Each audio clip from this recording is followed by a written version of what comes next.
Hello everyone. I welcome you all to 2024 UPSC Prelims paper discussion. Today we'll be discussing GS paper 1.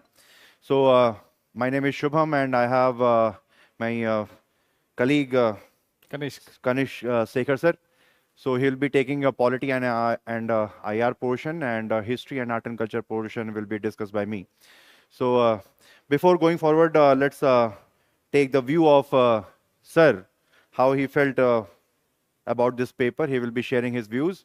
Sir, compared to the last time, this is definitely an easy paper, and that essentially implies that the cutoff would be on the higher side.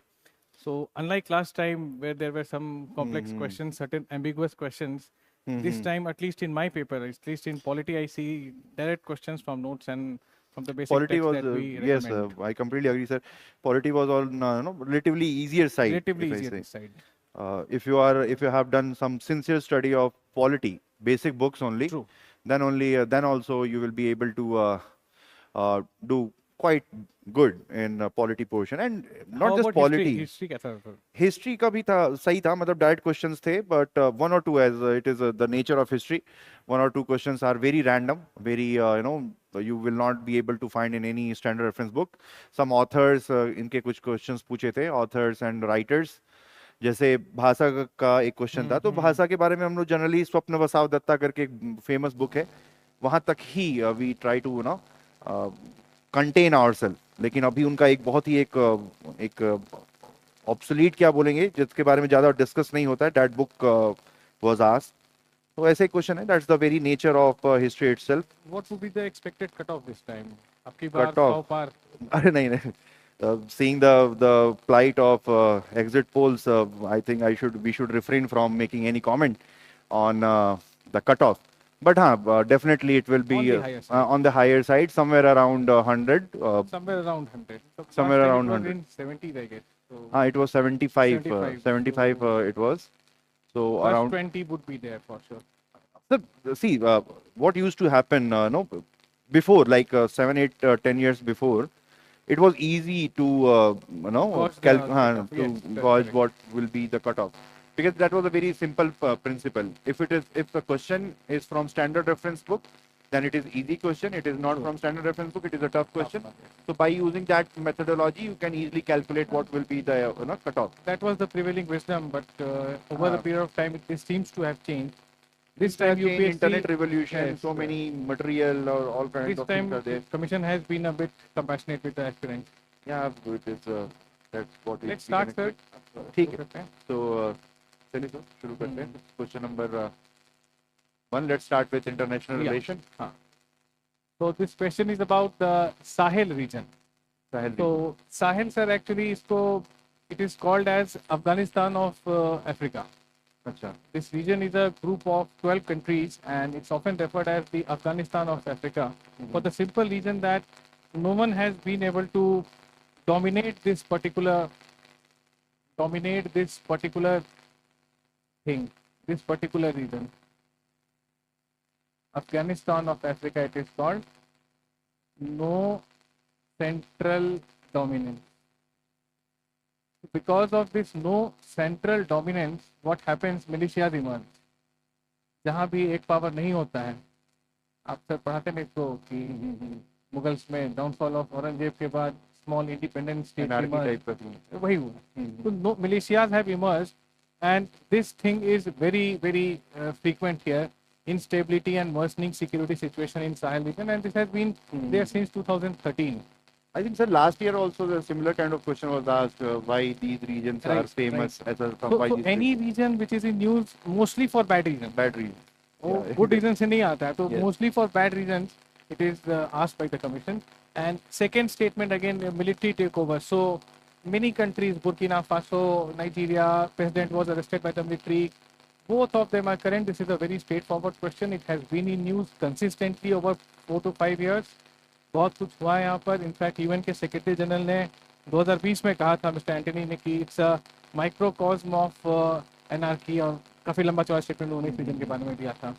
तो yes, this is a very current question which was often in news for a long time. Moving forward to next question. Consider the following pairs.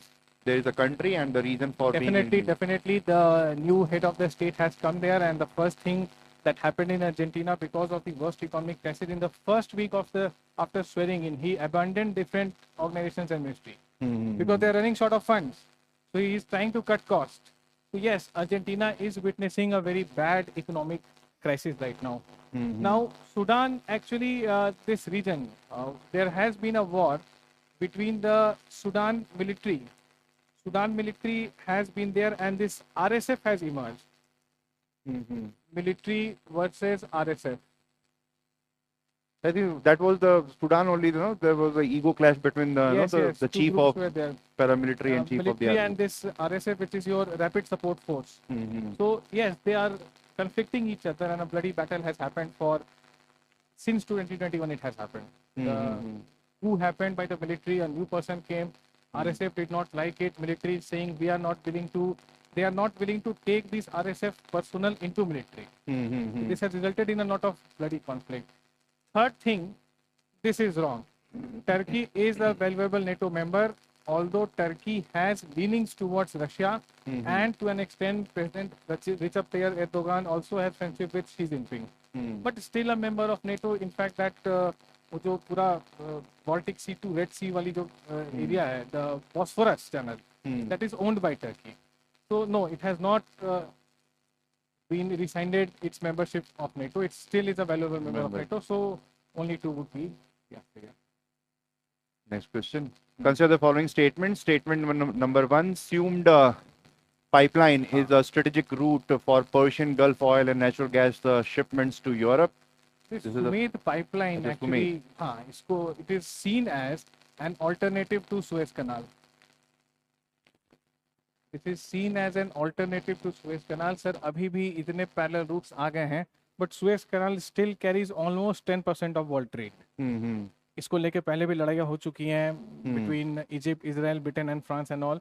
But it is seen as an alternative, and yes, it does connect Red Sea with Mediterranean Sea. So once you reach Mediterranean Sea, Europe opens up for you. North of Mediterranean Sea, पूरा Europe शुरू होता है. इस तरफ आपको Spain पड़ता है, where that famous that जो coast है sir, Gibraltar. Then on the other side you have Greece and all. So yes, Mediterranean Sea and Red Sea, once you link, second statement becomes true, that it's connected Red Sea and Mediterranean Sea.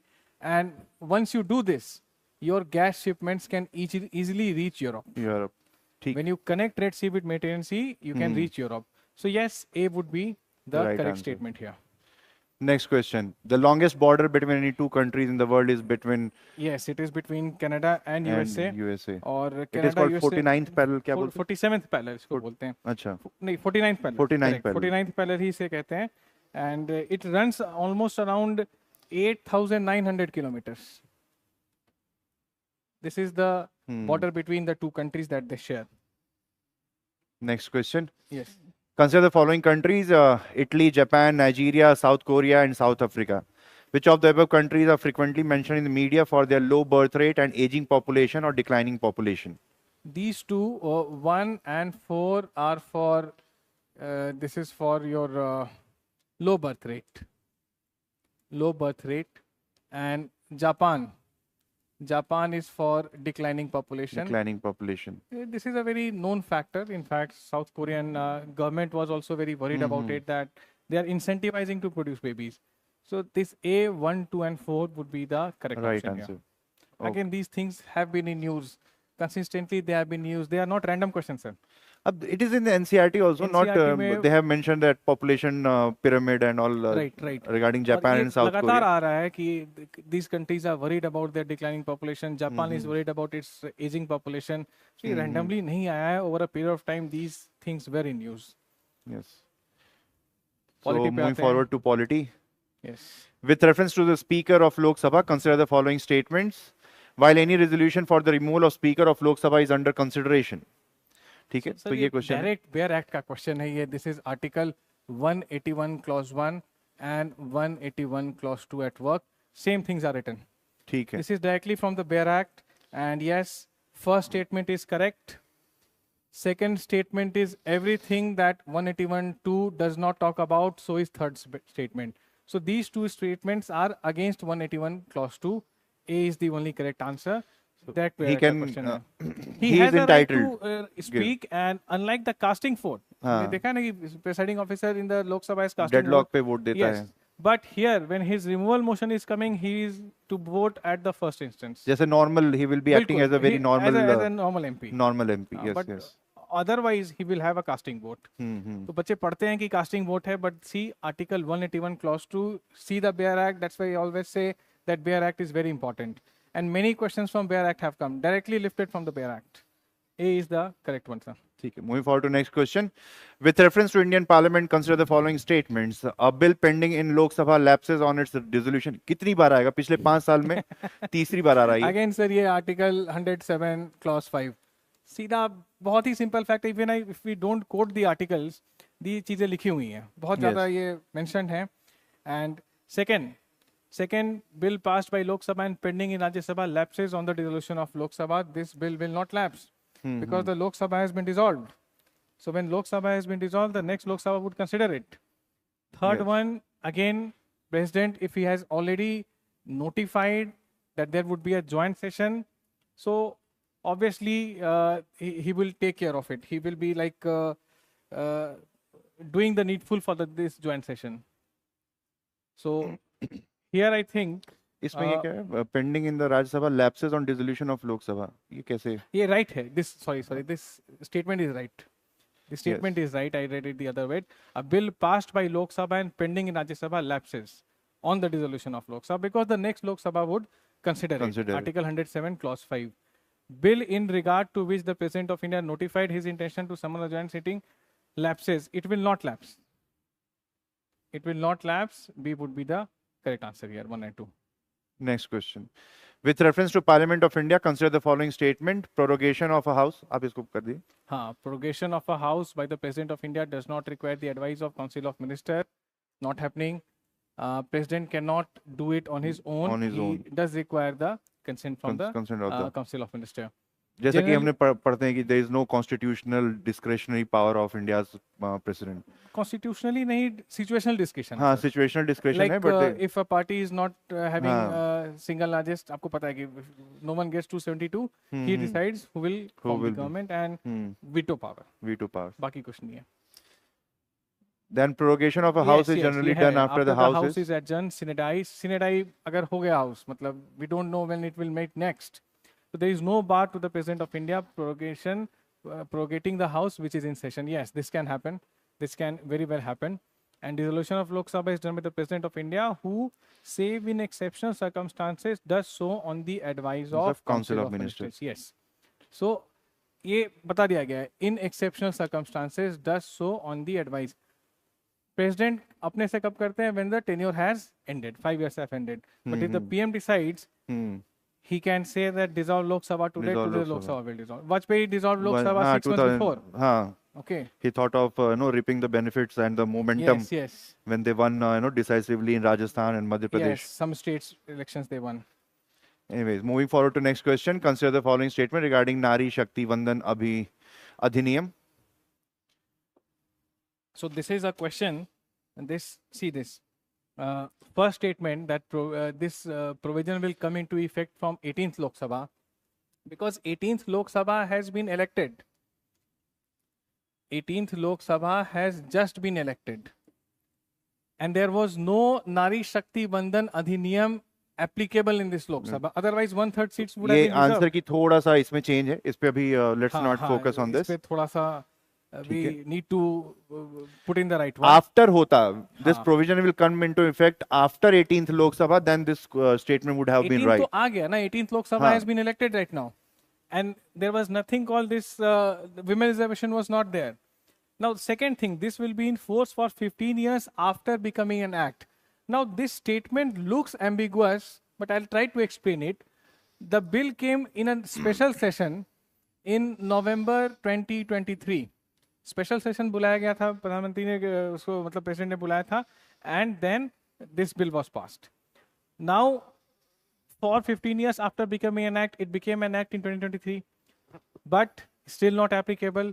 So the Bear Act of this bill says that it can be extended. Can be extended. Bear Act says this.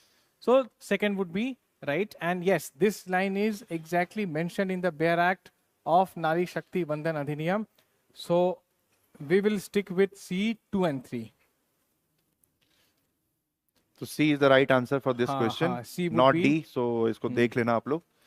Next question. A writ of prohibition is an order issued by Supreme Court or High Can Court. it get more easy, sir? Can it get more easy? Writ is from judiciary to judiciary for exceeding jurisdiction. Under Article 32 and under Article 226, High Court, first Supreme Court, and then High Courts can pass it. So this is one writ which is applicable from courts to court. इसमें We से know quasi judicial bodies भी आती हैं, आ जाएंगे, tribunal ये सब आ आएंगे. जाएंगे, आ जाएंगे. Writs can be issued. Supreme Court can issue writ to anybody. Yes. Next question. Consider the following statement. It is the governor of the state who recognizes and declares any community of that state as a scheduled tribe. No, it's not It is- the governor. It is the president, I think, sir. Then Article 341, it is the president. Again, see, Bare Act. यही line लिखी हुई है, sir. Only president has been replaced by governor. And the second statement, committee declared as a scheduled tribe in a state need not be so in another state. Another state. So this is what Article 342 says. Right statement it is. Again, साथ में के दोनों article linearly पूछ लिए गए, article 341 and article 342. Moving forward to next question. With reference to union budget, This is wrong. Union Finance Minister on the behalf of Prime Minister, it should be President. Yes. On the behalf of President, it is the Finance Minister who submits Budget. the budget. Yes. And the second one, at the union level, no demand for grant can be made except on the recommendation of President of India. 100% correct. Again, this is Article 113, Clause 3 at work. Straight from the Bare Act. Same thing it is written there. So here also 2 would be the correct statement. Simple and easy. Next question. How many delimitation 4. commissions? 4 times it has happened. It has happened in latest one was in 2002, 1952, 63, 73, and 2002. 1952, 62, 73, and 2002. The next one is due in 2020. 2026. And it is expected that both the houses, both Rajya Sabha and Rajya Sabha would have at least 1200 MPs. तो 4 बार हो चुका है अभी तक. Next question. The Constitution 71st Amendment Act 92 amended the 8th schedule and included which of the following languages? Yes, this is your 71st. Konkani, The Manipuri, Konkani, Nepali. Manipuri and Nepali were done through the 71st Amendment. The last one, Maithili, came through 92nd Amendment. This came through 92nd Amendment in 2003 and finally in 2004 it became effective. So it is 1, 2 and 3. Simple. Next question. Question number 23. Party or leader match karana hai? Jansangh is the predecessor to BJP. Dr. Shyama Prasad Mukherjee was a minister in Nehruji's cabinet. He resigned over Article 370. Now these are folklores, we all know it. Yes. But this question is from NCRT, Contemporary World Politics in India since Independence, class 12. Every year they ask 1 or 2 questions from this From book. that book, yes. Now, And very nicely written book very also. nicely written book. It will give you, मतलब एकदम folklore की तरह मतलब है वो वो पढ़ के किताब. लगता ही नहीं है कि ये सरकारी किताब है. इतना, no, very It has been good, critical, yes. good, Critical भी है government good को. books and all those pictures and diagram and cartoons and everything is there. It is very contemporary. इसलिए नहीं लगता है कि सरकारी किताब. So, Generally, it is, very crude in nature, government books. right. And so यहाँ पर sir again Congress for Democracy, Jagjivan Ram.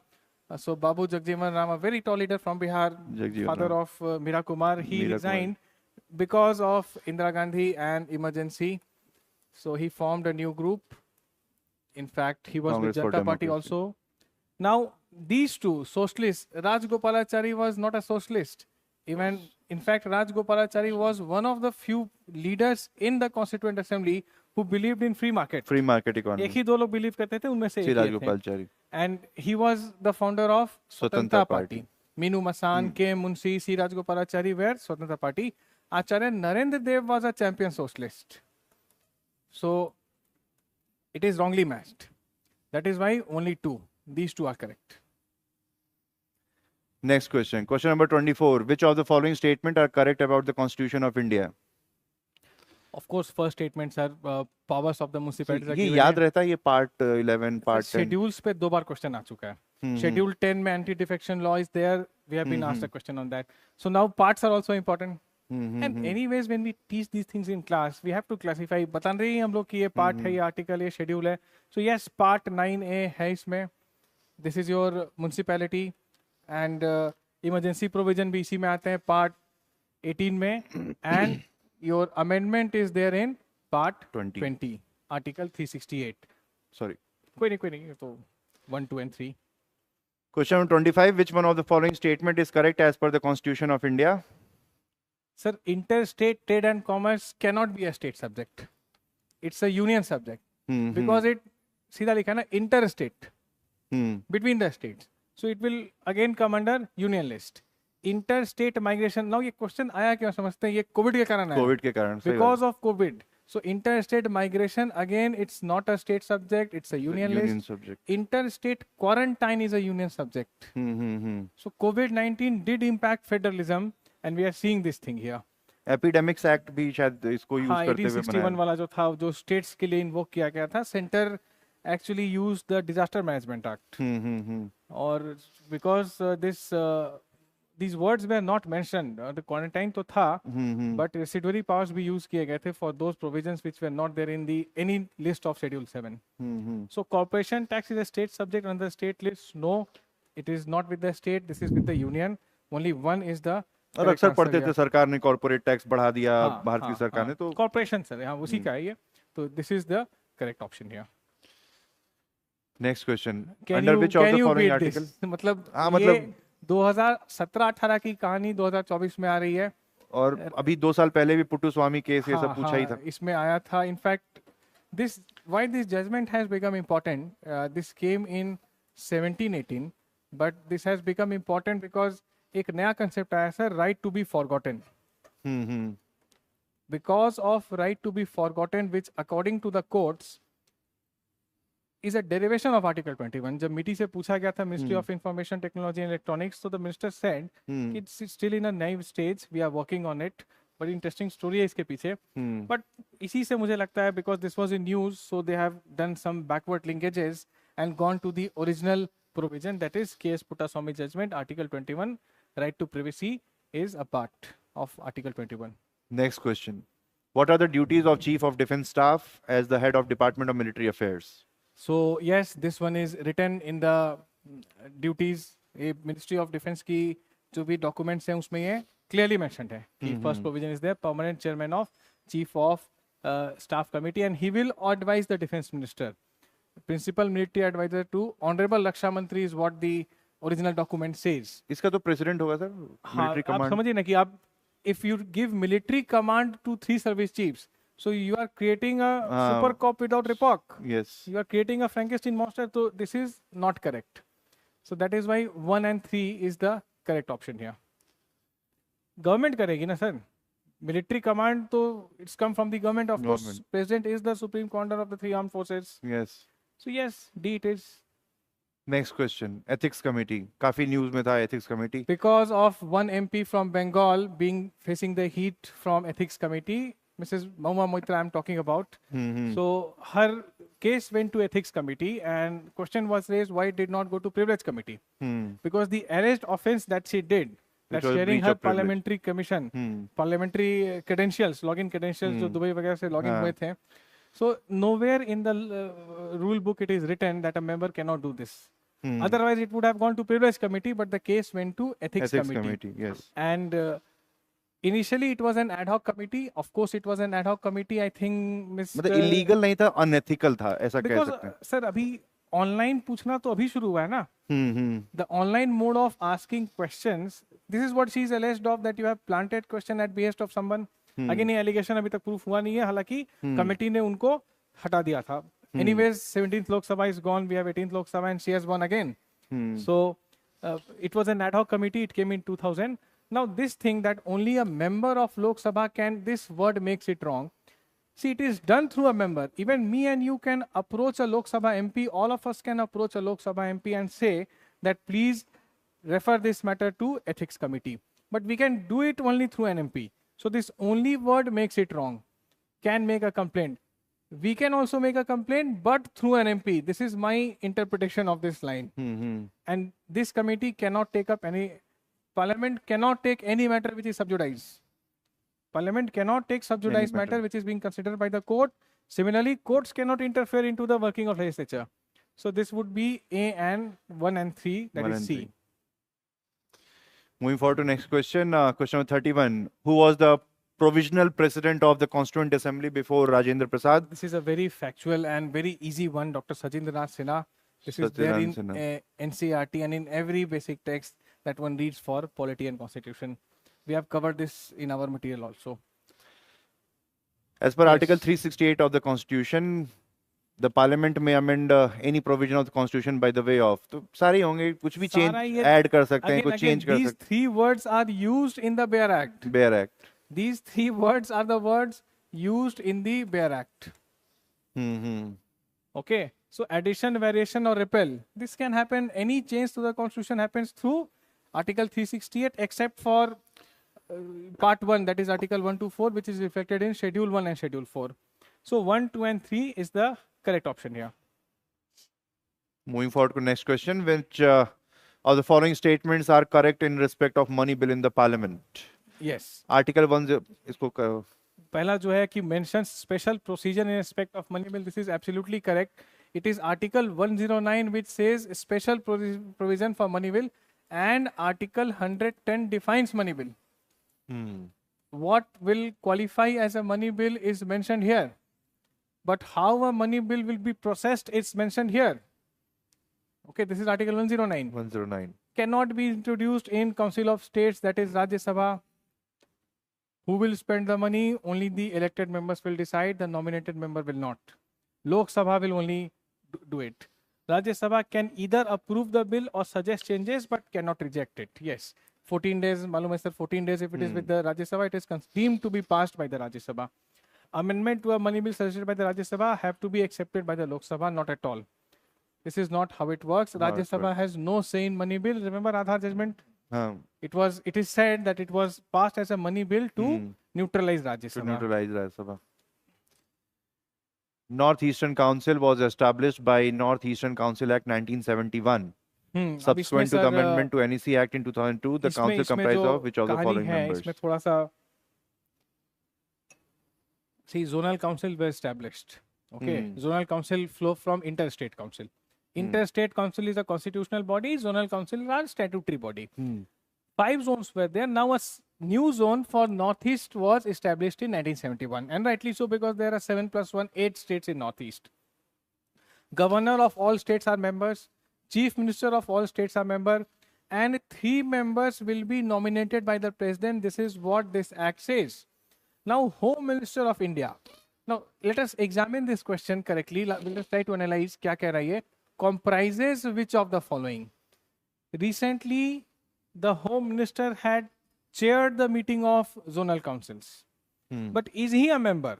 Because the Bare Act does not say so. The Bare Act nowhere mentions that the Home Minister will chair it, but Home Minister has become ex officio chairman of the zonal councils.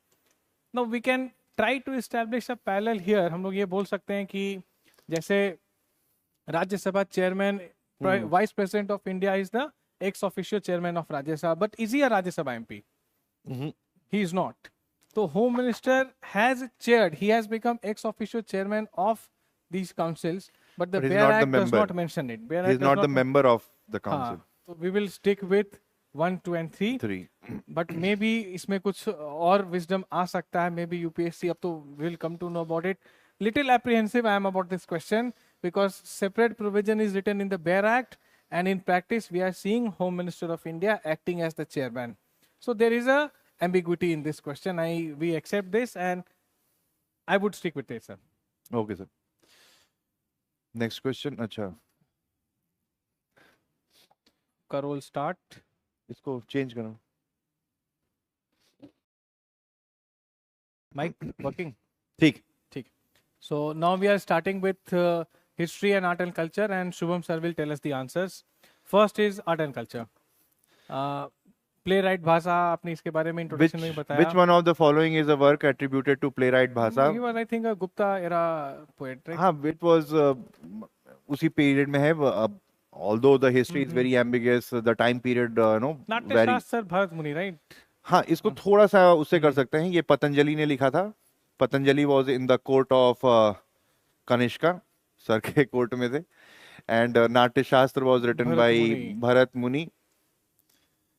अब फिर दो पे आकर अटकता है, मध्यम व्यायोगा या काव्य अलंकार. So the right answer is madhyam vyayoga. Although whenever we come across bhasa, we generally end up knowing about कि he wrote a book called Swapna Vasavdatta. Very seldom, और it बहुत ही deep पढ़ाई करनी पड़ेगी तब आपको शायद ये पढ़ना पड़ेगा. Is it mentioned in any primary sources, NCERTs and all? हाँ, मतलब sources में है mentioned, लेकिन generally this is the highlight of his. One of the offshoots. It's on the periphery. हाँ, periphery, yes. Okay. Moving on to the next one. Sanghabhuti. ये भी बहुत ही it is again a very random question. Buddhism it is hot favorite area. Buddhism and Jainism for the and UPSC. even if you एक तो ये books हैं and these are itself a commentary. ये कोई direct कोई teachings नहीं है बुद्धा की. It's itself is a commentary and commentary के ऊपर कमेंट्री का राइटर पूछा है, तो that make this question bit on a tougher side. Travel to China. तो Sanghabhuti, an Indian Buddhist monk who traveled to China at the end of 4th century AD, almost around Gupta period, was the author of a commentary on. तो सर्वस्तिवादा विनय, it is a book related to Hinayana sect, और थोड़ा सा इसमें महायाना का भी touch है, but mostly it is related to Hinayana. So again, is it there in any? No, I haven't come across any person named Sanghabhuti. Okay. Anyways, moving forward to next question. Right. ये अभी it was in news. हाँ, it was in news. Shanti Niketan and sacred ensembles of Hoysalas. Down south. हाँ, तो ये शांति निकेतन आपका waste Bengal हो गया, होयसाला आपका कर्नाटका रीजन हो गया.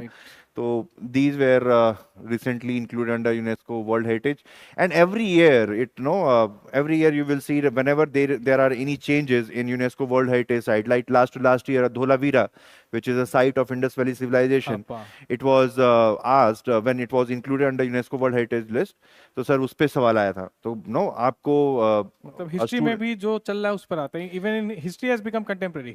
अभी आपको बताता हूँ. अभी एक और सवाल है जो चेंजेस आया है. एक इंटेंजिबल कल्चर हेरिटेज का सर सवाल है, वो उसमें चेंज किया है, तो वो भी करंट अफेयर्स से थोड़ा सा है. तो even history is not static, it has also become dynamic as sir is थोड़ा सा. हाँ, you need to be updated. आप थोड़ा सा अपडेट रहिए. whenever you come across any information in either in newspaper or in your monthly magazines या whatever, तो do refer to it. Next question पर आते हैं sir. Gautam Buddha, again 2 questions on Buddhism. Buddhism is a very staple syllabus of yes, it is. So क्या है इसका sir answer? कैसे? Sir न्यायपुता ये महावीर, वर्धमान महावीर को बोलते थे. अच्छा, ठीक है. बाकी शाक्य मुनि और तथागत ये तो बुद्ध को बोलते थे. चूंकि वो Shakya, he belong to Shakya clan, that's why he was called Shakya Muni. Tathagata का मतलब है the one who has gone या one who has just arrived, the one who has achieved enlightenment, उसको बोलते हैं Tathagata. So these are the 2 names of Gautam Buddha. So B would be the answer. So B is the right answer here. Moving on to the next one. Here we have again some archaeological sites. So sir, क्या है ये सब बताएं. देखो, चंद्रकेतुगढ़ last I think 2021 में या 22 में पूछा था. चंद्रकेतुगढ़, it is not located in Odisha. It is located in West Bengal. Okay. ठीक है. इनामगांव महाराष्ट्र चालकोलिथिक साइट है. That is right. Inamgaon is famous for double urn burial. उसमें क्या करते थे, whenever a young kid used to die, तो उसको क्या करते थे कि एक मटके के अंदर, हाँ, क्रीमेट, वो जलाते नहीं थे, उसको मटके के अंदर एक मटके में डाला और उसका पैर दूसरे मटके में डाला और मटके को माउथ टू माउथ सील करके फिर उसको बरी कर देते थे. अच्छा सर, कुछ स्पेशल था ऐसा कुछ? अब उनका कुछ ऐसा था, We are कोई talking अगर about prehistoric times, so cannot be very certain कोई about अगर एडल्ट मरता था तो उसका पैर ना, उसके पंजे काट के फिर उसको दफनाते थे, उनको लगता था कहीं भूत बन के दौड़ने ना लगे ऐसा, that's why that was their belief system. Okay. तो दैट्स व्हाई उसका पैर काट के Okay. देन फिर दफनाते थे। So that was This is the available information that we have from the sources that हाँ people मतलब have been able to decipher. Extrapolate किया हुआ है हिस्टोरियंस का कि ऐसा Right, क्यों right, करते रहे होंगे, right, कुछ right. ऐसा रिटन हाँ, एविडेंस तो है नहीं। right. So here, मंगांडू जो अगली है वो Kerala megalithic site, this is right.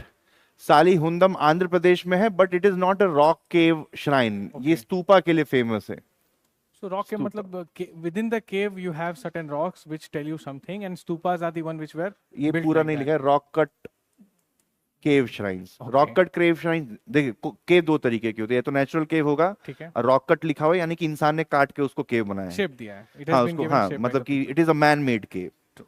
तो ये वो ऐसा मैन मेड केव के लिए फेमस नहीं है, ये बुद्धि स्तूपा के लिए this Salihundam is So famous. B would be the correct option. Correct here. answer. Moving on to the next one. ये Which culture heritage side. which one of the following was the latest inclusion? जैसा मैं बता रहा था कि sir current affairs से भी आजकल आने लगा है, गरबा गुजरात डांस। अभी हाँ गरबा को इंक्लूड किया, सबसे लेटेस्ट है। उससे पहले 2021 में this Durga Puja was added as a intangible cultural heritage. फिर 2023 के मतलब दिसंबर कह लीजिए या 24 के जनवरी महीने में दिस Hardly 6-7 months old. हाँ हार्डली 6-7 months नो पहले ही गरबा को दैट वाज इंक्लूडेड। Okay, तो okay. ये So है, this is a development which was there in news, right? हाँ दैट वाज अ डेवलपमेंट।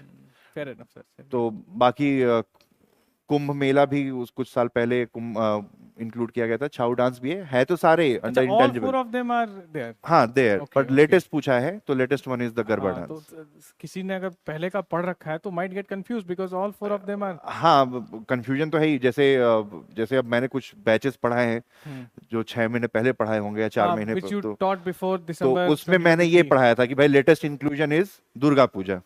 ठीक है, तो बहुत से लोग हो सकता है कर्ज भी कर रहे हो, गलत हो गया हो, लेकिन क्या करें मतलब Updates have happened after the class. So- So yes. Now moving on to the next one.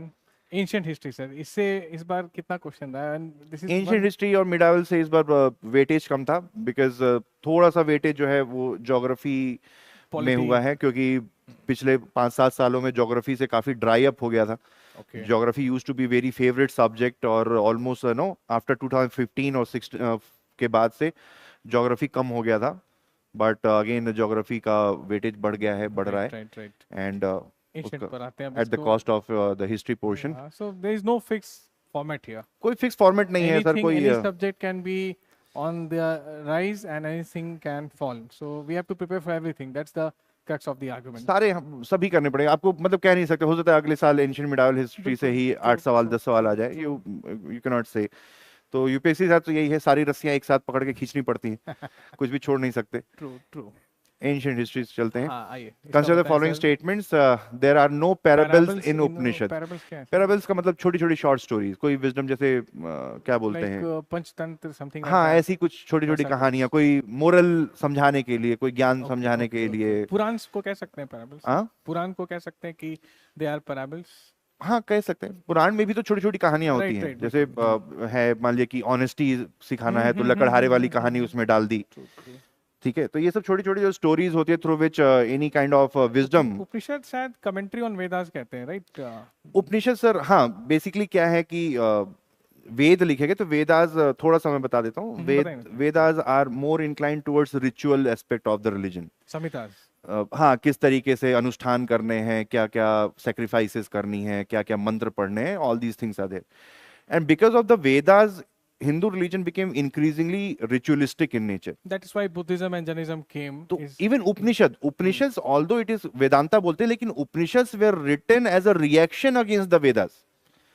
वेदों के खिलाफ नहीं है, लेकिन वेदों में जो रिचुअलिज्म, क्योंकि धर्म बहुत ही रिचुअलिस्टिक हो गया, कर दिया गया है। हाँ तो धर्म बहुत रिचुअलिस्टिक हो गया, लेकिन उसकी वजह से क्या हुआ कि लोगों को ना जो थियोलॉजिकल क्वेस्ट होती है कि आत्मा क्या है, मरने के बाद क्या होता है, पाप पुण्य क्या है, मैं क्यों हूँ, what is the purpose of my existence, ये सारी जो चीजें हैं लोगों को people they are not getting answer for these queries.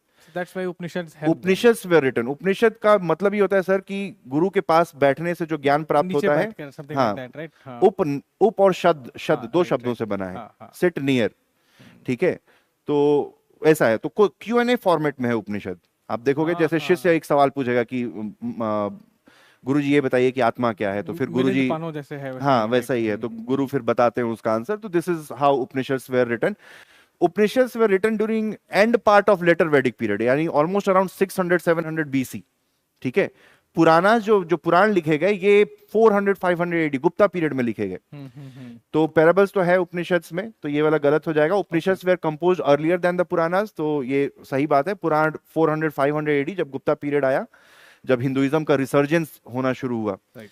तो पुराण को लिखा गया। बेसिकली पुराणों को लिखा ही गया था बुद्धिज्म और जैनिज्म के खिलाफ। अच्छा। हिंदू धर्म में जैसे इन्होंने क्या किया कि बुद्धिज्म और जैनिज्म काफी फैल रहा था, तो इन लोगों ने हिंदू गॉड्स को सुपरमैन बनाने के लिए पुराण लिखे। And by writing these Purana god became very powerful and no, मतलब आप देखोगे कि ट्रांसेंडेंटल हाँ वो हो चीजों गए, में एंड चले गए they and all। Had 10 hands and they started flying, all kind of attributes were added to the feature of the god. तो Okay. इस वजह से So पुराण here लिखे। again, 2 would be the answer. 2 is the answer. Very elaborately you told us. Now moving on to the next one, medieval history. Again, this is one area where people are often confused because कब कहाँ मिडावल से- history थोड़ा मतलब ancient tough है। Ancient और मिडावल के बीच का जो ट्रांजिशन फेज है, that is the toughest one. उसे क्या बोलते थे? वो अर्ली मिडावल हिस्ट्री अर्ली बोलते हैं। medieval 6th 7th century onwards, right? हाँ मतलब हर्षवर्धन से लेके हाँ। और Mughals, Rajputs and coming of Islam and all। हाँ मतलब इस्लामिक इन्वेजन्स के बीच का जो टाइम पीरियड, जिसमें चालुक्यास और ये सब बहुत सारे Right, आते right, हैं, right, Pallavas, I Cheras, think बहुत lot सारी of characters dynasty. are there, lot of characters are there, हाँ that is वही what। बहुत कंफ्यूजिंग हो जाता जैसे है। लेटर मुगल एरा है सर, हाँ पोस्ट औरंगजेब, बहादुर शाह तो तो हाँ बहादुर शाह उसके जफर। बाद बहुत सारे अकबर आ जाते हैं उसमें, हाँ हाँ अकबर द्वितीय और पता नहीं क्या क्या। हाँ, राइट। तो ये चलिए वाली इस चीज। पे शुरू करते हैं। we'll start with and the first thing, which of the following rulers of the medieval India gave permission to the Portuguese to build a fort at Bhatkal? Bhatkal Krishnadeva राय। भटकल कर्नाटका? हाँ उधर ही वो वाला अच्छा, रीजन ही है। हाँ। तो कृष्णदेव राय पहला जो फोर्ट बना था वो सर कोचीन में बना था 1503 में। फिर ये वाला जो फोर्ट है ये भटकल में बनाया था कृष्णदेव कुछ राय लोग की वहाँ से परमिशन के फेमस बाद। हुए थे, इसलिए I know that this place is in हाँ there were some for wrong reasons. For Yes, wrong they reasons. became famous for wrong reason. That's why I know.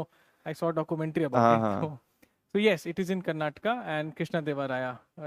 The empire क्या था इनका sir? Vijayanagar. ये तुलवा dynasty के तुलवा थे। dynasty, था तो right, Vijayanagar right, थे, तो right. विजयनगर हम्पी के and ही। around, हम्पी के हाँ around. 1509 से 1529 से 1529 तक का उनका शायद टाइम पीरियड था। सो that was the time Somewhere period. parallel with Mughals. हाँ नहीं, मुगल्स, के थोड़ा 10-20 साल हाँ आगे मतलब पीछे। मुगल्स से थोड़ा सा पहले हाँ, 1526 में 1526 बाबर के। 26 में बाबर आए। हाँ Right, right, 1498 में पोर्टुगीज आए थे और 1509 से इनका टाइम पीरियड शुरू हुआ था। Okay. He sat on the He throne. was the most मतलब हाँ powerful ruler, it is most said. Powerful, most famous ruler of. और बहुत प्रिडिक्टेबल है, आप देखो कि हर साल सवाल आता ही आता है। मतलब True. विजयनगर पे सवाल आना ही आना है, बुद्धिज्म, बुद्धिज्म जैनिज्म पे सवाल आना ही आना है। सो दैट्स वाई मतलब जब भी मैं बोलता हूँ तो हमेशा आई ट्राई टू सजेस्ट कि whenever you come across these topics तो try to go as deep as possible, Okay. Correct. Because you may never know कि कहाँ कितना डीप होके क्वेश्चन पूछ देगा। नेक्स्ट पे आते हैं modern history. Modern has history. The questions have been reduced this time, right? अरे 1 और 2 मैं 3-4 साल से देख रहा हूँ। अब थोड़ा सा मॉडर्न हिस्ट्री के साथ कुछ नो होगा सर, रिवाइवल होगा, रेनेसा आएगा इसका भी। स्टेप मदरली ट्रीटमेंट हो रहा है। सो लेट अस देखते हैं। Move to. एंड उसमें भी कॉन्फ्लिक्ट है कि अब ये वाला है पॉलिटी वाले कर रही, तो पॉलिटी का सवाल है उसमें नहीं मॉडर्न नहीं, ये हिस्ट्री। हम नहीं करते पॉलिटी में। I particularly start polity after independence. So government of India act, charter act, Pitt's India act, let history people take care of it.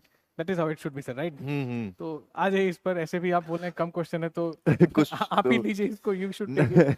Yes. With reference to the Government of India Act 1935, consider the following statement. It provided for the establishment of All India All India Federation based Federation. on the Union of British India. ये Indian Federalism आया Yes, था, very simple. federalism is there. 60% of the constitution is inspired by Government of India Government Act of of 1935, which itself was a very bulky document. Bulky तो ये भी एक document. reason हम लोग पढ़ाते हैं कि why Constitution of India is of elephant size, because it was mostly based on this act.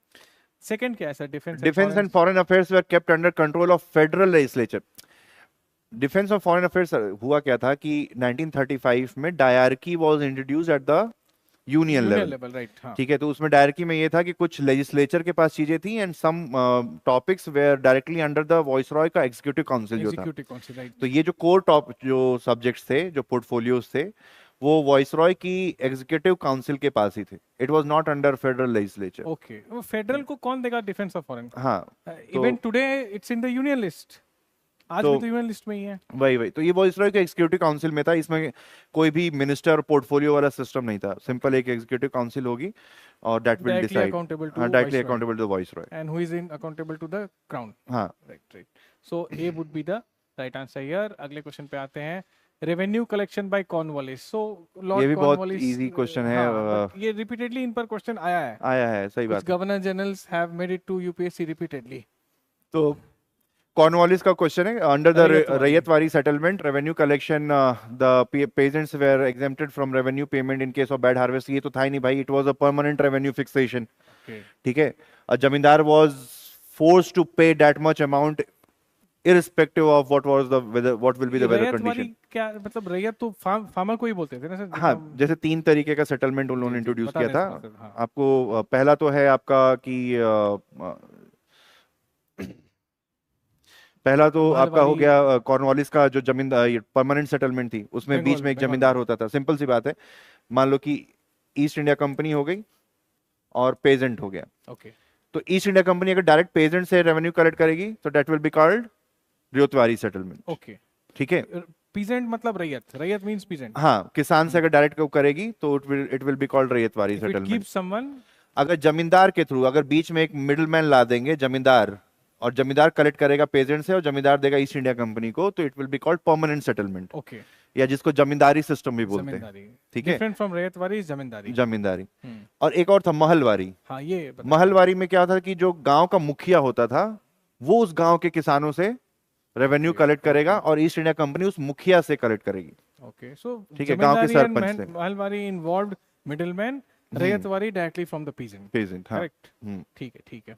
तो इसमें फिर फर्स्ट स्टेटमेंट तो इसमें ये सब नहीं था. इसमें रेवेन्यू डायरेक्ट पेजेंट से कलेक्ट होता था, लेकिन बैड हार्वेस्ट और ये सब जितनी भी एक्सीजेंसीज हैं या कुछ वो है, तो वो that were not considered. It was also a kind of fixed. Britishers would not consider bad harvest. हाँ, व्हाई बेनेवोलेंट रूलर थोड़ी थे. वही Under the permanent settlement in Bengal, if the jamindar failed to pay his revenue to the state on or before the fixed date, he would be removed from his jamindari. Because Britishers wanted their share. उनको चाहिए भाई, कहीं से लेकर आओ. तो वही है, सनसेट क्लॉज होता था कि इस दिन पर्टिकुलर दिन में सूरज ढलने से पहले अगर आपने if you fail to submit this much या that prescribed amount of money, your jamindari power will get forfeited. It will go to someone else. हाँ, it will get forfeited. Okay. So here again 2 would be the correct answer. Yeah. Right. Now I think this is all for history and polity and IR. This ends our part. The remaining portions will be taken care by respective faculties. This is 𝐘𝐨𝐿 and 𝐏𝐫𝐨𝐬 Singh signing off. Thank you so much. Just stay tuned. No, don't go anywhere. We'll be joining back again. Thank you. Thank you. Hello everyone. Let's talk about your prelims paper, the science and technology portion, and the things that have been a little bit factual and unexpected. Before we begin, एक चीज that I want you to remember is that whatever you've done, please don't go overboard. The purpose of the explanation, the purpose of a discussion is that you understand that there are certain questions in which there is not going to be 100% clarity. Okay? So with that, let's begin. The first question, we are taking the economics factual questions. This was question number 8, which reads, with reference to Digital India Land Modernization Program, consider the following statements. When you are required to look at this particular question, see, it is purely factual. It has to be fact matching. What is given? To implement the scheme, the central government provides 100% funding. This is true, and this is what you have to accept. Then, under the scheme, cadastral maps are digitized. What could have happened to you in the exam is that you look at cadastral maps and you're like, I don't identify what it is. But even if you remove the word cadastral and then you look at that maps are being digitized, if it is that there are some specific type of map which is being digitized, what you had to think was, let us accept this statement at face value. And plus, see, in this particular paper, what you do have to pay attention to and remember is that just because one paper last year came in the format of 1 pair, 2 pair, did not mean that you do not practice your elimination skills, which means that after every statement that you think of, you try and match with the solutions also, meaning that when you see that statement 1 is correct, after that you are able to eliminate option B, क्योंकि इसके अंदर 1 is not available, right? Let's look at the third statement. An initiative has been undertaken to transliterate the records of rights from local language to any of the languages recognized by the Constitution of India. This is true because the scheduled languages were included here. Now, all three statements are correct and the answer for this question is D. All right, that was question 8. The next question was again a factual question from schemes. Sometimes what happens is that when you're going through your paper, you get shocked by the fact that ek ke baad ek questions are coming from scheme. One after the other, it's the same type of question. But what you have to always remember is that there is going to be questions from different subjects completely. Let's look at question 9. With reference to the Pradhan Mantri Surakshit Matritva Abhiyan, consider the following statements. This scheme, now see, whenever you look at longer statements, it is necessary that you pay attention to the entire statement. Hai na? Even when we were doing mock tests, we were discussing the fact that sometimes the problematic portion comes at the end of the statement. Hai na? Let's look at that here. The scheme guarantees a minimum package of antenatal care services. Yahan tak everything is fine. To women in the second and third trimesters of pregnancy. Still correct. But, and 6 months post-delivery healthcare service in any government health facility. The second part is not true, right? So, first statement is wrong. Then, under this scheme, private sector healthcare providers of certain specialities can volunteer their services at a nearby government health facility. What does that mean? That if you are a private practitioner of gynecology, perhaps you're a specialist, a radiologist, anything, such people can also, as trained technicians, volunteer their time and their services for the government for this scheme. And this part is completely true for this scheme, which means that the answer becomes B. 2 only. Okay. Now again, it is a factual question altogether. All right. The next question, question 10. With reference to the Pradhan Mantri Shram Yogi Man Dhan Yojana, consider the following statements. Again, when you have multiple statements, it is necessary that we pay attention to the small facts carefully, right? You have to pay attention that it should not happen that you get sort of lost within the statements. Okay? So the first statement reads that the entry age group for enrollment in the scheme is 21 to 40 years. Okay? There are 2-3 things that you have to do whenever you're memorizing such factual data na. So uske time pe it is necessary that you bundle the fact with some logic also so that it sticks with your mind. Now think of it this way, कि if you're giving the opportunity for somebody to save money for a pension scheme, why would it begin at 21? Right? It has to begin at the legal age of employment. So naturally, this fact is wrong, right? And it is something that I would expect you to remember also. Okay? So statement 1 is wrong. Then, age-specific contribution should be made by the beneficiary. This is true. Each subscriber under the scheme shall receive a minimum pension of 3,000 rupees per month after attaining the age of 60 years. This is also correct. But then, family pension is applicable to the spouse and the unmarried daughters. Just the spouse and not the unmarried daughters. So only statement 2 and 3 are correct.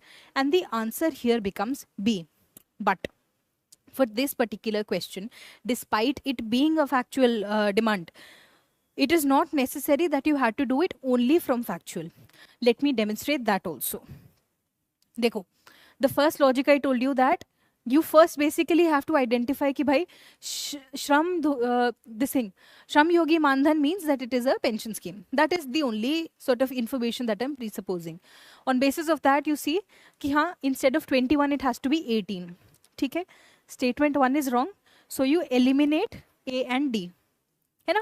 Now you're left with 2, 3, 2 only. This tells me that 4 is wrong already. है ना. The only statement I have to check is statement number 3. 2 ka truth is also identified. So the only thing you had to do was to remember ki after 60 years, what is the amount of pension that had to be received. All right. So that way also the question could be done. That is question number 10 for you. Then question 56. Let me see. Question 56 reads, consider the following materials, agricultural residue and 4 things. Which of the above can be used as feedstock for producing sustainable aviation fuel?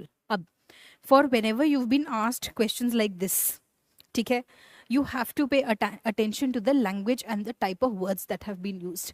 Yahan pe they're saying what can be used, not is but can be. Can it be used for producing some sort of biofuel which can be used for aviation? Okay? So feedstock matlab input for producing sustainable aviation fuel. Matlab can I use it to produce a hydrocarbon wala fuel? Iske liye you can also translate this as biofuel. ठीक. Now, let's look at this. Can agricultural residue be used as biofuel ka feedstock? Yes, right? If it is a hydrocarbon, right? If it's a carbon compound, it can be digested and it can be broken down and some sort of fuel can be produced. Then corn grain, yes, the starch can be broken down. Wastewater treatment sludge, again organic material, and wood mill waste, sawdust, pieces of wood, that is also organic material, which means this question ka answer is C, all 4, 1, 2, 3 and 4. All right, but this would not be a particularly difficult question. Now for question 81, iske andar what we have to see is, consider the following airports. In the recent past, which of the above have been constructed as a greenfield project? Okay? Now, this particular question is not coming completely from static. It is from current affairs, and I'll explain how. This airport, Doni Polo, this was the first greenfield airport that was, sort of the first greenfield airport that was announced by the government under the scheme. Okay? So 1 is correct. Kushinagar International Airport, because of Buddhist tourist circuit, this was also a greenfield. But Vijayawada International Airport cannot be a greenfield airport. And let me try and explain how you could arrive at it even without memorizing. See, Vijayawada is not a small town. It is not just a tourist center. It is an industrial hub, which means that it is an older city also. It is not a particularly new city. It is not something which is being developed right now. And it also has a significant history, right? Which is why there has already been an airport there, but it was not a international airport, right? So usme only a terminal was being added. And when only a terminal is being added, when there is only additional infrastructure that is being created in an existing facility, then it is not a green field. It will be a brown field, right? It will be a brown field. That's why statement 3 is wrong, or the correct answer was A, 1 and 2 only. So with that, we can now move on to the Science section of your paper. The first question you got was question number 12, right? Okay, question 12. Which of the following statements about exercise Mitra Shakti 2023, the Mitra Shakti 2023 are correct? एक तो when you're doing the paper, we have to be careful कि ये correct आपको सही से दिखा या नहीं, right? Thankfully, if you're trained with mock test, you will be careful with this. First statement is, this was a joint military exercise between India and Bangladesh. If you know this statement, immediately the answer is out, because it was not India and Bangladesh, it was Sri Lanka. And as soon as you know this, as soon as you know that statement 1 is wrong, then A is eliminated, B is eliminated, C is eliminated, right? And you're left with the correct answer. The other statements were that, okay, it began somewhere in Pune, so that's true. And then the joint response on terrorism was a goal. Counter-terrorism was a goal. And then Indian Air Force was a part of this exercise. Yes, it was the first bilateral by-service exercise that we had conducted with Sri Lanka. What does that mean? That means that not only are they asking you about the exercises that took place, but they're asking you for the significant ones, wherein something new, something specific has happened. Okay? So that was question number 12 for you. The answer was D. The next question is, we have to hop on to question 58. Let's see. Question 58. Which one of the following words and phrases is most appropriately used to denote? Right? So there's a description and we have to match it with the technology. Let's read carefully what it says. An interoperable network, right? The network that is there, it should be interoperable. Matlab, multiple networks can connect to each other. Then, of 3D virtual worlds, that you're going into a virtual world, the network is representing a virtual world and it is three-dimensional in nature, right? Acha. Then that can be accessed simultaneously by millions of users. It's not that in that 3D world only one person will be there. It can be so many, millions of people, millions of users which can access this place at the same time, and who can exert property rights over virtual items. Matlab that in this network of networks which is connected, in this 3D virtual space, people can buy property, right? People can exert their rights there, right? There can be things that belong to them, spaces that belong to them, articles that belong to them. When you match this description to the options available, the question becomes easy, and let me show you why.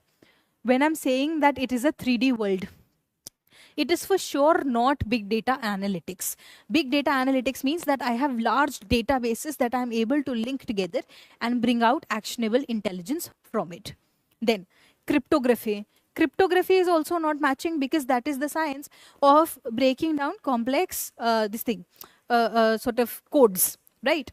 Acha. Metaverse matches. And you know, people tend to think that, okay, metaverse was a new technology maybe 3-4 years ago when the name of the company Facebook changed, and now it's not going to be that significant. UPSC is giving you proof that it's not the same, right? So you do have to keep in touch with current affairs for at least 2 years for the paper. Anyway, virtual matrix is also not the answer. Why? Now, some people could get confused with virtual matrix also.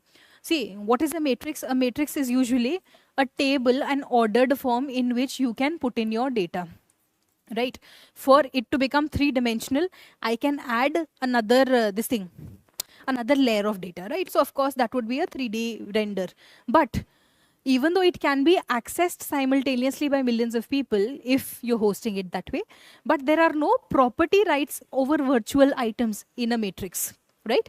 That's why this statement would be, the last option would be wrong. All right, please don't confuse it with the movie The Matrix. So the next question was for you in science, question 61. Now for this particular question, I do not insist that you remember or you would have studied this particular phenomenon, but there is always a way to attempt questions by breaking them down, especially for science, by breaking down the technology into its constituent parts. Let's demonstrate that here with reference to RTGs, right? And the name is given. Consider the following statements. Let me assume that you don't know anything about what an RTG is, but let's look at it. You have a radio isotope thermoelectric generator, right? If this is the case, let's break it down into what are the elements. Ek to, what is radioisotope? Radioisotope means that I'm talking about a radioactive isotope, right? So there are certain elements which can exist in states which can be radioactive, right? So this much though I know that you know for sure. Radioactive isotopes you would have studied. Then let's break down the next part of the technology. Thermoelectric. Thermo means heat. Electric matlab electric energy. Now let's join them together. You have some sort of a radioactive isotope because of which some heat would be generated, and from that electricity is being generated, and the device ka job, the aim, the objective of having this device is to generate this electricity only. Fair. What this means is that this is a sort of generator jiske andar you will use some sort of radioactive material, Now let's look at the description. RTGs are miniature fission reactors. We have been able to identify that a radioactive isotope is creating the energy, right? Now, if you match it with your expectation, with your understanding of what a nuclear fission reactor looks like, can it be miniature, right? Have you seen a miniature nuclear fission reactor? No. So this is not the same technology. One has to be eliminated. And if you know that for sure, of course, the answer will be there. But let's move on. RTGs are used for powering the onboard systems of spacecraft. This is true because you cannot take other methods of generation into space. It will be voluminous. It can have moving parts, right? So your traditional generators do have moving parts and they would not operate properly in space. Then RTGs can use, so pay attention to the can here, that there is a possibility that it can use plutonium-238, which is a byproduct of weapons development. Now, although this is true, I do concede, I do agree with a lot of students that this statement would be difficult to be sure of in the exam, right? Now, thankfully, the commission has given us our pattern of question back wherein the elimination can help you, where you know that 1 is wrong, 2 is correct, 3 ke liye if you're not sure, so then the answer is still in front of you. All right. So we keep telling you that for the prelims paper, it is not just knowledge, it is also presence of mind clearly to break down the meaning. It is also the practice of solving the paper so that you remember and remind yourself to be conscious of the fact that the elimination techniques are also to be used. Next question was question 62. Again, 2 statements, and which of the following is correct with respect to the above statements. So, first statement is, giant stars live much longer than dwarf stars. This is not true. In fact, it is the actual opposite. See, what happens is that when you have a dwarf star, all of the mass is concentrated and it burns slowly, which is why it usually outlasts a giant star. Why? Because a giant star has such intensity of reactions. It has so much going on and spread out, and there's so much space that it burns out quickly, which is why the dwarf star will live much longer. And for this pattern of question, as soon as you know that statement 1 is wrong, the answer is in front of you. Mind you, throughout your mock tests, I've been telling you that we have to be careful and conscious with these assertion reasoning pattern of questions. Why I say that is because this question is following the traditional, the more expected format of statement 1, statement 2. But in this same paper, there is another question in which there is one statement and there are 2 options for reasoning there. There, the ABCD, the statements have changed. So we have to be careful. For this question, however, the answer was D. Then question 63. Which of the following is synthesized in the human body that dilates blood vessels and increases blood flow? So, let's see which are the ones that you could be sure of and which of the ones you couldn't. Nitrogen dioxide, right? At least this one you would know is a pollutant. So this gets eliminated. Nitrous oxide, maybe you would know that it is laughing gas, right? So maybe this could be eliminated then. And now for nitrogen pentoxide. Nitrogen pentoxide, you can see ki it is a multiple oxide. It is actually N2O5, right? But maybe from the name, if you could figure out that it has a lot of oxygen. If it has so much oxygen, would it be the sort of thing that could sort of increase blood flow? Another thing that people could have thought was that this seems like a difficult molecule to manufacture, right? It doesn't feel like it is something that the body does produce easily. But of course, this is still a concept matching question. The correct answer is nitric oxide. A lot of you all, if you did not know anything about the question, if you were stuck between A and D, it would be understandable. However, the answer is A. And for this question, of course, there's only one answer. There's no doubt about it. Then, question 64. Consider the following activities. Now, this is an interesting question. Why? So there are 3 things that have been given here. In how many of the above activities can radars be used? So let's go statement by statement For 2 and 3, it's very clear. See, can you use radar to monitor precipitation? Yes, because you can send waves and they can return back and you can see whether or not the cloud is shedding water, or if it's snowing or anything of that sort. So statement 2 is right then. Tracking the migration of animals. Mind you, animals are going to include birds. As soon as you think of birds, it becomes an immediate click that for you to trace large populations of birds, radars could be very, very useful. Of course, you could use the technology to trace land mammals also. But for birds, it makes faster sense, right? It makes for a quicker connection. So 2 and 3 are correct for sure. Now is the issue of statement 1. Identification of narcotics on passengers at airports or in aircraft.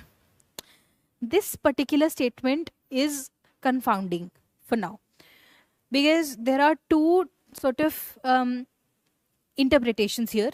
What has been discovered is that recently there have been countries who've been battling drug trafficking and everything, and for them usage of radar technology to keep track of what airplane is going where, it's highly in demand. So from that portion, narcotics on passengers in airports or in aircrafts, that does make sense. But if you think of it from the point of view that you're using an radar to detect whether or not somebody has narcotics on their person or have ingested them, then radar cannot do that job. Now, this problem is also complicated because there is another radar that you would have heard of, which is rapid drugs analytics and research, right? So there's another radar also. However, this is not the one that has been written here. So some of you might eliminate statement 1 ki it is for confusing me, this is about the other radar.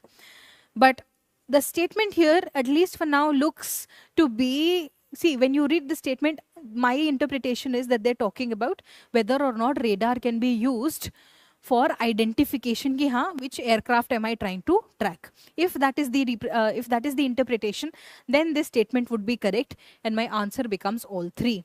If we take a different interpretation, the answer could also be only 2. But right now we are moving towards the answer of only 3, and I explained why we are intentionally picking this particular interpretation. Then question 65, consider the following aircrafts. How many of the above are considered to be 5th generation fighter aircrafts? Sometimes it is helpful to remember all of the aircrafts that you have to learn and the different generations and everything. And sometimes it can only be one fact that can bring the entire question in control. What I mean is that there is only one 5th generation aircraft which is used right now, and America has it, right? It's called the American Raptor, and none of these are there, which means that none of these are a 5th generation aircraft. It could be that you're solving it from that viewpoint, or you could also solve it from the opposite, wherein you know that Rafale is considered a 4+ generation. MiG-29 is considered a 4th generation aircraft, and Tejas Mark 1 is considered again a 4+ 4.5 generation and not 5th. We are moving towards 5th generation aircraft technology. Therefore, the answer for this question was D, none. Question 66. In which of the following hydrogels are used? Again, we have to look for what are the things in which they are used currently. It's not a can question, it is an are question. Matlab, the usage of the technology which already exists now. So let's see. Controlled drug delivery in patients. This is true. And again, it would be there when you've studied hydrogels, right? Acha. Then, mobile air conditioning systems. First and foremost, you need to understand this properly. This does not mean that your mobile phone is getting cooled. It means that the air conditioning system can be moved around with the requirement. Now, although hydrogels are not having significant present time application to be used as a refrigerant, but you have to understand that air conditioning systems will also include improvement of air quality, which would include dehumidification. So it's used as a dehumidifier, wherein it is similar to silica gel and such other dehumidifiers. There it can be added into a air conditioning system, and that is a technology which already exists, which is why I'm including that here. Then preparation of industrial lubricants, that is also true because it can be used to create the industrial lubricants. If you're thinking of it to be an additive to lubricants, then it works. If you're thinking of it as the technology, even then it's acceptable, which is why all three are acceptable to me, and the answer becomes D, 1, 2, 3. For question 67, now this is something that I would classify as a straightforward question. Which of the following is the exhaust pipe emission from a fuel cell electric vehicle powered by hydrogen? If you have a hydrogen fuel cell vehicle, it's going to work with oxygen, and what is going to come out is water vapor and heat. So the answer is water vapor. Then recently the term pumped storage hydropower is actually and appropriately discussed in the context of which of the following? What are we trying to do?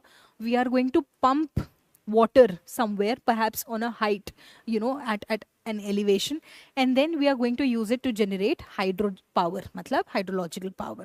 What does that mean?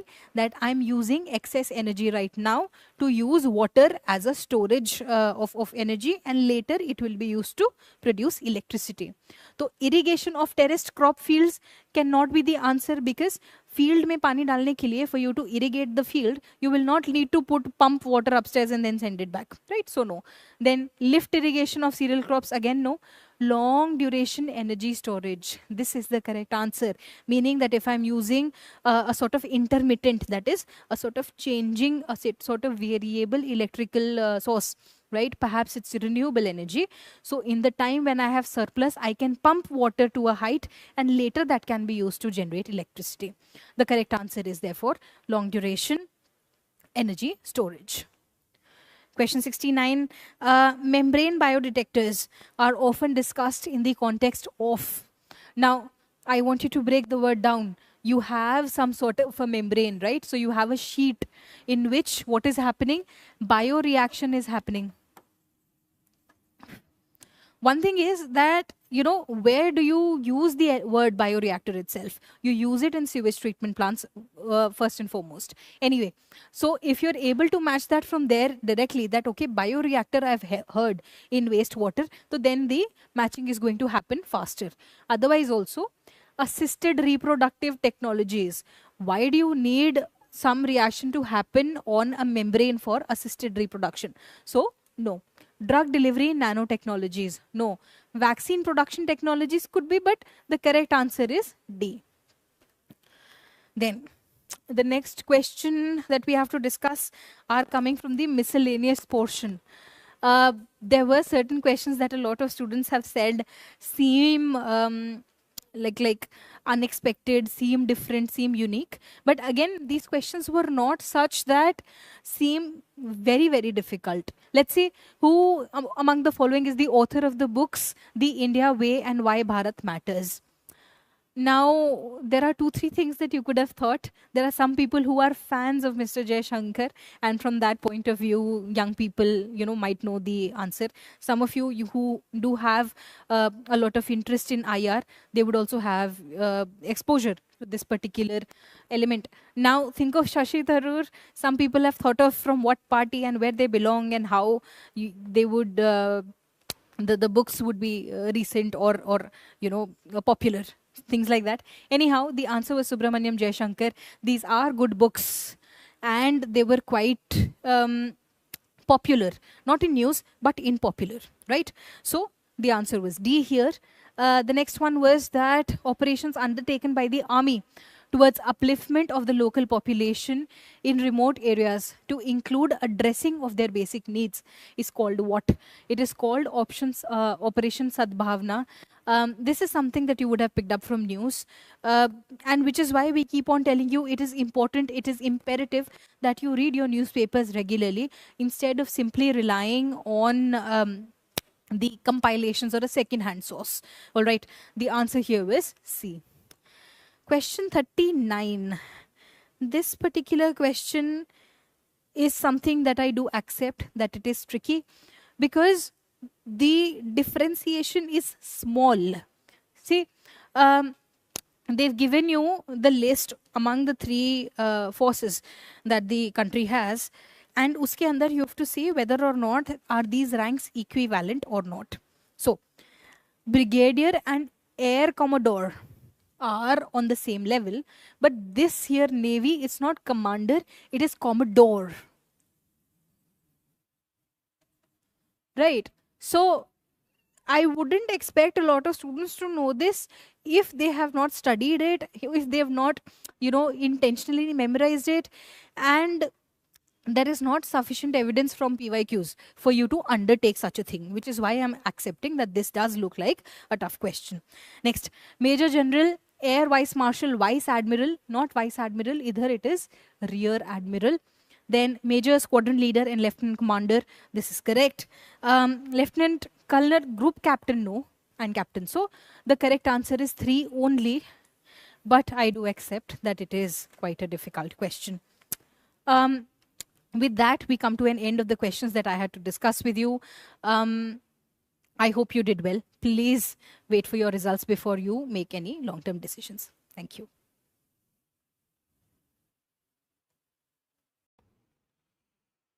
Okay, so let's discuss these core economy questions now. Okay. Just see this question. Recently, Venezuela has achieved a rapid recovery from its economic crisis and succeeded in preventing its people from fleeing or emigrating to other countries. The statement becomes problematic at this point. Achieved a rapid and recovery. So recovery in economy would mean that the crisis has completely ended, but that is not the case here. Okay, so it was not rapid and it is not actually complete. The recovery is not complete. So that makes this statement incorrect. And just see the second statement. Venezuela has the world's largest oil reserves. Now this is a factually correct statement. Okay, so that gives you the answer. Okay, if you have attempted the question paper, you might be seeing that the questions are quite simple when it comes to core economy. Okay, it is not actually a core economy question, but it was actually informative. So yes, Venezuela has one of the largest oil reserves. So this is one of the economic fact. Okay, so I think you don't have any problem. Statement 1 is incorrect, 2 is correct. So I think you can just guess it. Now you can conclude that D is the correct option. Okay. I don't think that there is any conceptual issue here. Or if you are not sure about this statement, then you can also say that the rapid recovery was something which itself is doubtful, because the country has been facing this crisis for a long time, and rapid recovery would have made a lot of news. Okay, so rapid recovery is not possible even in some of the strong economies. That would not be easy for Venezuela also. Okay, so that statement is very problematic. It can't be considered correct. Now look at this statement. I found this particular question to be slightly debatable, but if we just narrow down the meaning of this statement, especially the first statement, then that actually explains the problem. Okay, just read the statement 1. If the United States of America were to default on its debt, holders of US Treasury bonds will not be able to exercise their claims to receive payment. Now this can be taken to mean that if a country defaults, okay, if a country defaults on a debt, then definitely that is going to cause problems for those who are holding the government securities. Okay, US Treasury bonds, holders of US Treasury bonds will not be able to exercise their claims to receive payment. Understand the statement here, will not be able to exercise their claims to receive the payment. This statement, by analyzing this question, I concluded that this particular part of the statement should not be stressed to mean that legally they do not have any claim now. No. Legally, they will be having claim, but yes, they will not be able to exercise their claim to receive the payment. That statement actually is correct. Okay, because they will not be able to exercise their claim. The question is not saying, the statement is not saying that they do not have any claim. Legally, they will be having the claim even when there is default by the government. Okay, but the question becomes, the statement becomes easy to infer that it is correct because it is about their ability to exercise. Their ability to exercise and not actually the legal claim. One can debate that the statement is actually incorrect because legal claim still stands. Okay? But it is not about legal claim, it's about this particular thing, that whether they will be able to exercise the claim or not. And for this reason, I will consider this statement to be correct. Because yes, for practical purposes, they will not be able to exercise the claim because there has been default. Okay? Otherwise, the second side of this statement, if you consider that yes, even after the default, they have the legal claims to demand that. Okay? But it's not about legal claim, it's about their ability to exercise that claim. Yes, that makes this statement correct. Now, why that is correct? Because it's government security. Okay, it's guilt-based security of finest quality. But this is a security, even though it is of finest quality, but not backed by hard assets. So the second statement is about hard assets.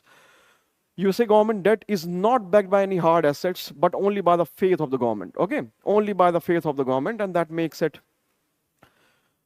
guilt test. Okay, so that actually explains the first statement also. Okay, I will repeat the most essential point that you need to remember, that it's not about the legal claim. Yes, there is legal claim even after the default. It's about their ability to exercise the claim. So yes, if there has been default, they will not be able to exercise the claim. Okay, so first statement correct and second statement correctly explains that. Okay, so then statement 1 and statement 2 are correct, and statement 2 explains the statement 1. Okay, so that is the answer. Okay, do not get confused. Do not think that they have the legal right. The question is explicit about their ability, holders' ability to exercise the claim. Okay, and not about their legal claim. So that makes it easy. Okay, next is about syndicated lending. Syndicated lending spreads the risk of the borrower's default across the multiple lenders. That is how you define it. Okay, so that is the correct statement. The second is, the syndicated loan can be a fixed amount, lump sum of funds, but cannot be a credit line. Now, this is doubtful, that if it exists in form of a loan, then why it can't exist in form of a credit line? Okay, so no conceptual difference actually between a credit line and syndicated loan, what purpose syndicated loan serves. So if you dig deeper, you will realize that yes, syndicated loan can come with credit line, with revolving credit line, with recurrent credit line, and all, and that makes the second statement incorrect. Okay, so first statement is correct and second statement is incorrect. I think that gives you the answer. It will not be A, B, it will be C. Okay, the first statement is correct, the second is incorrect. Now, this was regarding e-rupee. Okay, so consider the following statements in respect of the digital rupee. So first statement, it is a sovereign currency issued by the Reserve Bank of India in alignment with its monetary policy. Okay, so the apex monetary institution in India, that is central bank, which has also been functioning as the Reserve Bank, and thus the name Reserve Bank, actually issued this sovereign currency. Okay, so this statement is very much correct. Okay, don't overthink that it is in alignment with monetary policy. That is the very job of this apex monetary institution. And this e-rupee is a direct liability. Okay, I have discussed that also in many classes, in classrooms also, where I told you, if you are from our foundation batches, that it is a direct liability on RBI. Okay, otherwise, if you talk about currency notes and all the money that we have in the system, that is not the direct liability. Okay, that is not the direct liability, while it is the direct liability. Okay, so that statement is also correct. It is insured against inflation by its very design. Now see, what is inflation? Inflation is a situation whereby too much money is chasing too few goods. Simply, it results into the decrease in the purchasing power of money. Okay? Simply what you can say that if there is 10% inflation in 1 year, that would mean that the thing that you are able to purchase by 100 rupees this year, you will be able to purchase that thing with 110 rupees now. Okay? So the value of 110 rupee has become equal to value of 100 rupee. Okay, so value of 110 rupee this year has become equal to value of 100 rupees that was there last year. Okay, so just like you have the value of money being decreased because of inflation, same will be the case with e-rupee also. So what you can buy with 100 e-rupee, definitely if there is inflation, that 100 e-rupee by default does not have anything to index itself with inflation. Okay, so that would be incorrect. It is insured against inflation by its very design. That is incorrect. It is not the case. Okay, it can't be the case because after all it is money, and inflation actually is defined also in terms of a situation whereby there is decrease in the purchasing power of money. It is freely convertible against commercial bank money and cash. So that is there. I think that answers the question. The first statement is correct. The second is correct. Third is incorrect. Fourth is correct. So 1, 2, 4. That gives you the answer. Okay, 1, 2, 4. Okay, this is again very simple question. Now, one fact that you needed to know in this question was this, that yes, India is a member of this organization, International Grain Council. The second, even if you're not sure, you can just go on guessing about it because you know many things about WTO, then all the rules and regulations that govern international trade. So, considering the statement, India is a member of the International Grains Council, that is factually correct. A country needs to be a member of International Grains Council for exporting or importing rice and wheat. Now that is incorrect. Okay. Now that is too big a restriction for any organization, and if that would have been the case, you would have studied about International Grain Council in good detail. Okay. As detailed manner as you studied WTO. So that is not the case. That is incorrect, and that is why the answer is 1 only. Okay, factually correct statement and then logically incorrect also. Okay, factually and logically incorrect second statement. Okay, yes, this question now. Understand. Consider the following statements. In India, non-banking financial companies can access liquidity adjustment facility window of Reserve Bank of India. You needed to know this first. You study about LAF in banking. Okay. So liquidity adjustment facility is used to deal with short-term fluctuations of money supply in the economy. Okay, so that is the very purpose of LAF. So you go for repo operations, reverse repo operations. So generally when it is taught in the class, it is said that it is for scheduled commercial banks. But one fact that you should be knowing here, and that is, I think, the whole purpose why UPSC asked this question, was this, that this facility has been extended to many other entities, including NBFCs, and the purpose was to help in developing the deeper corporate bond market. Okay, but the very process is not similar. But if you talk about LAF as such being available to NBFCs, so that has been the case. Okay, so that is there, and that statement is actually correct. Okay, I would repeat, that statement is correct because generally LAF has not been accessible to NBFCs. But with this slightly changed process, and you can say also with this purpose of creating a deeper bond market, this facility was extended to NBFCs. So that is correct statement. In India, foreign institutional investors can hold the government securities. Correct hai. In India, stock exchanges can offer separate trading platforms for debts. Not a debatable question, not a troublesome statement. Okay, so it's not actually It's not debatable at all. It's not troublesome at all. It's not problematic. Both statements are actually direct and they are true. So that makes first statement correct for the reason that I told you, that the purpose was to develop the bond market. The second is correct. Third is also correct. The answer is 1, 2, 3. Okay. In India, which of the following can trade in corporate bonds and government securities? So insurance companies, I think when it comes to insurance companies, the greater share of their investment actually is on government security. So that is correct. Pension funds, retail investors. So you are already sure about retail investors. Pension funds and insurance companies have been doing that. Okay. Very easy question. So all three. 1, 2, 3. That is the correct option. No need to explain because this is directly, this is a direct statement, and insurance companies, pension funds are known for investing in corporate bond and government securities. Actually, they have been doing so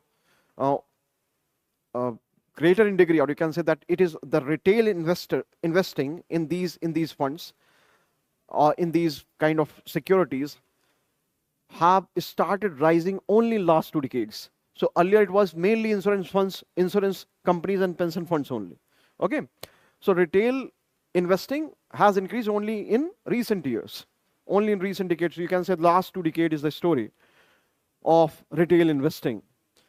Earlier it was insurance companies and pension funds only investing in these securities mainly. So that is true.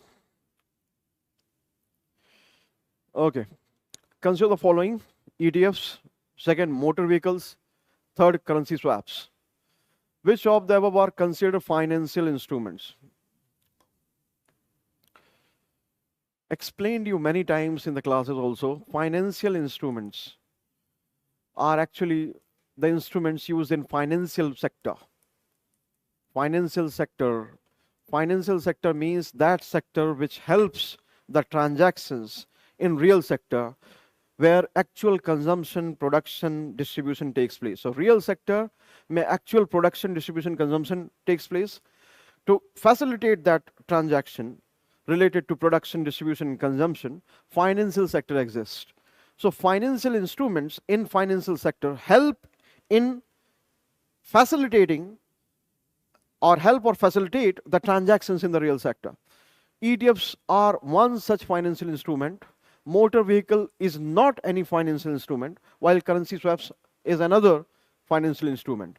Okay, because motor vehicle actually is something which exists in real sector. It is not a financial instrument. Okay, there is a production involved there in motor vehicle. It exists in tangible form, and that is not a financial instrument. Currency swap, ETFs are very much financial instruments. Okay, ultimately helping or facilitating the transactions, sometimes making the money available for any kind of exchange taking place in the real sector. That is how you define financial sector or financial instruments. Okay, so very easy question.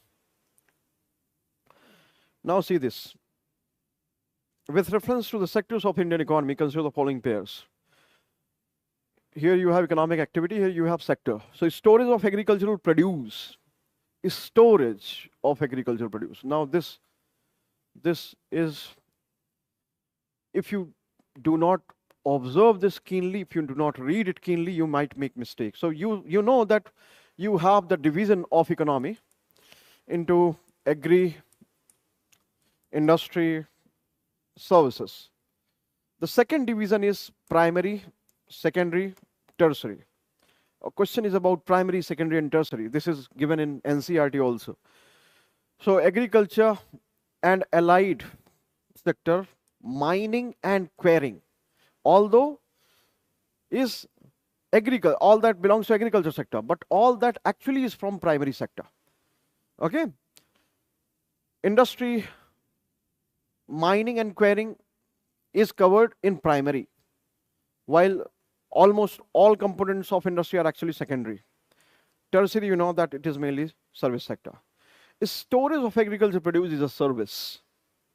Okay, it is a service, and service is in tertiary sector, not in secondary sector, and that makes it incorrect. Dairy farm is related to agriculture and allied activities. That is primary, as I told you. So that is correct. Mineral exploration. Mineral exploration is not tertiary, it is primary. Okay, so that is also incorrect. Okay, and weaving of cloth, or weaving cloth, that involves manufacturing. So manufacturing is part of industry, which is in secondary sector. Okay, so that is also correct. So how many pairs are correct? That is something that you needed to tell. So this 1 pair and 2 pair, only 2 pairs are correct. Okay. Again, not a difficult question. It was just about the only thing that was slightly troublesome, if at all, it was this storage of agriculture produce. लेकिन आप जानते हैं कि that is service. If you would have considered that keenly, then you would have arrived at correct conclusion. Okay. I don't consider this a tough question again. Okay, with reference to physical capital in Indian economy, consider the following statements. Here you have items and category. Okay, so farmers plow, working capital, computer, fixed capital. The question is about anything being working capital or fixed capital. So what is the concept here? The working capital, किसको बोलते हैं? Working capital is the capital that is used in consumption, that is used in production. Okay, so it is consumed during the process of production. Okay, and then you have to change it, you have to replace it, you have to get the new things in form of working capital. Okay, it needs to be replenished time and again. That is the point. Fixed capital is used for production, while you can go on counting other kinds of, for example, you can go on counting other kinds of amortization that may happen with the capital, but it is not going to get consumed. Okay, so that is the point. So farmers plow is working capital or fixed capital. The working, if it is working capital, it will be consumed in the process. So farmers plow is not going to get consumed. Computer, fixed capital, that is also correct. So far only one correct. Yarn used by weaver, again it is going to get consumed, so it is not fixed capital, it is working capital. Petrol is working capital, so only 2 correct. Okay, again I will repeat the point, whenever that particular thing is getting consumed, so for example computer is not getting consumed, and that is why it is a fixed capital, that is correct. Okay, yarn is not going, yarn is also going to get consumed, that is why it is a working capital and not a fixed capital. Petrol gets replenished, and that is why it is a working capital, not a fixed capital. Okay, so that makes it correct. That makes this particular thing correct, incorrect, incorrect. Okay, it is not going to get consumed, and that is why it is a fixed capital. Only 2 again. With reference to the rules imposed by the Reserve Bank of India while treating foreign bank, consider the following statements.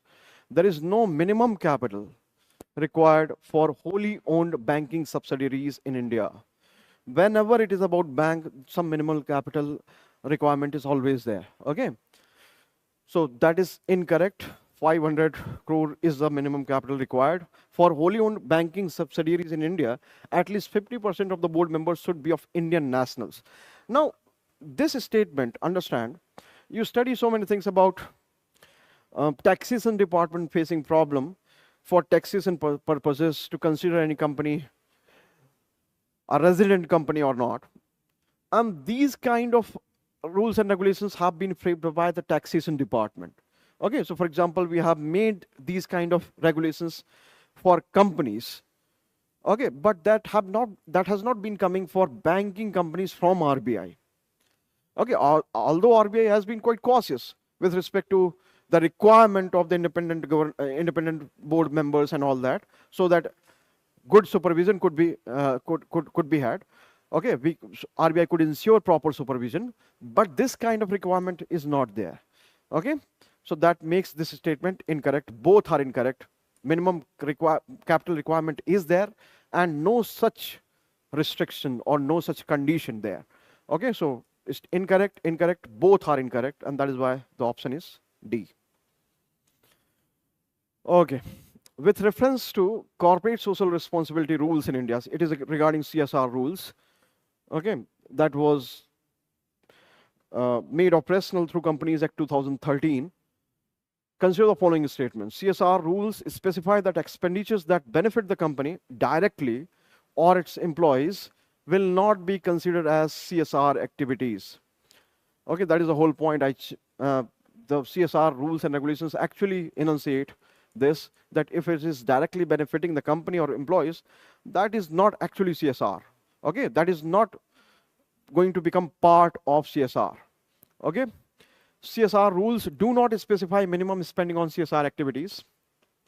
Now, it was there in the Companies Act itself. Okay, so when that was specified, 2% of the profit that needed to be spent on CSR.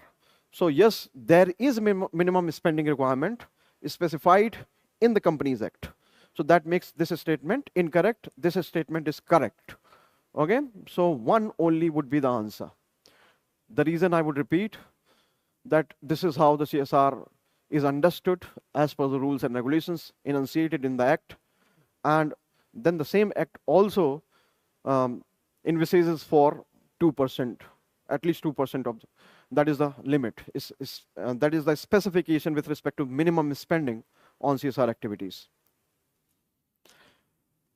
With reference to Indian economy, collateral borrowing and lending obligations. Now, just if you go to RBI's website, and I'm surprised that UPSC has actually looked at that particular page. That page is actually quite well-known page in the KYC section, in FAQ section of RBI. I'm sorry, in FAQ section of RBI, the UPSC has actually asked 2 questions from that single page. Okay, and this particular financial instrument is well discussed, and all the specifications with respect to CBLO are well described by the RBI in the same page, where they have specified that since 2010 they are going to discuss, they have been extending this LAF facility to NBFCs also. Okay, so CBLOs are actually the instruments of money market collateralized by government securities. Okay, so that is the correct option. The collateral is government securities. Okay, so these were the core economic questions, and my assessment is that they have been quite direct. Okay, only 1 or 2 questions were debatable, but even then, for example, US Treasury wala bhi agar aap dekho to, it is not debatable when you just go by the actual statement, the actual words written in that statement. Okay, otherwise I found the questions quite easy. Okay, so this was all regarding the core economic questions. Wait for the next section. Thank you.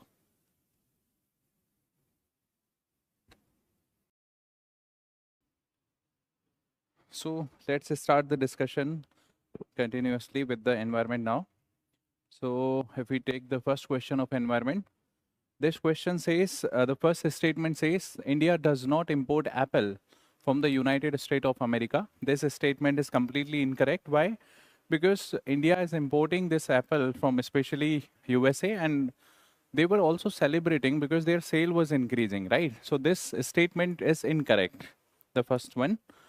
The second statement says, in India, the law prohibits the import of genetically modified food without the approval of competent authority. This is correct, because foreign trade policy says that if you want to import something which is genetically modified, then obviously you will have to take the approval of GEAC, Genetically Engineering Appraisal Committee.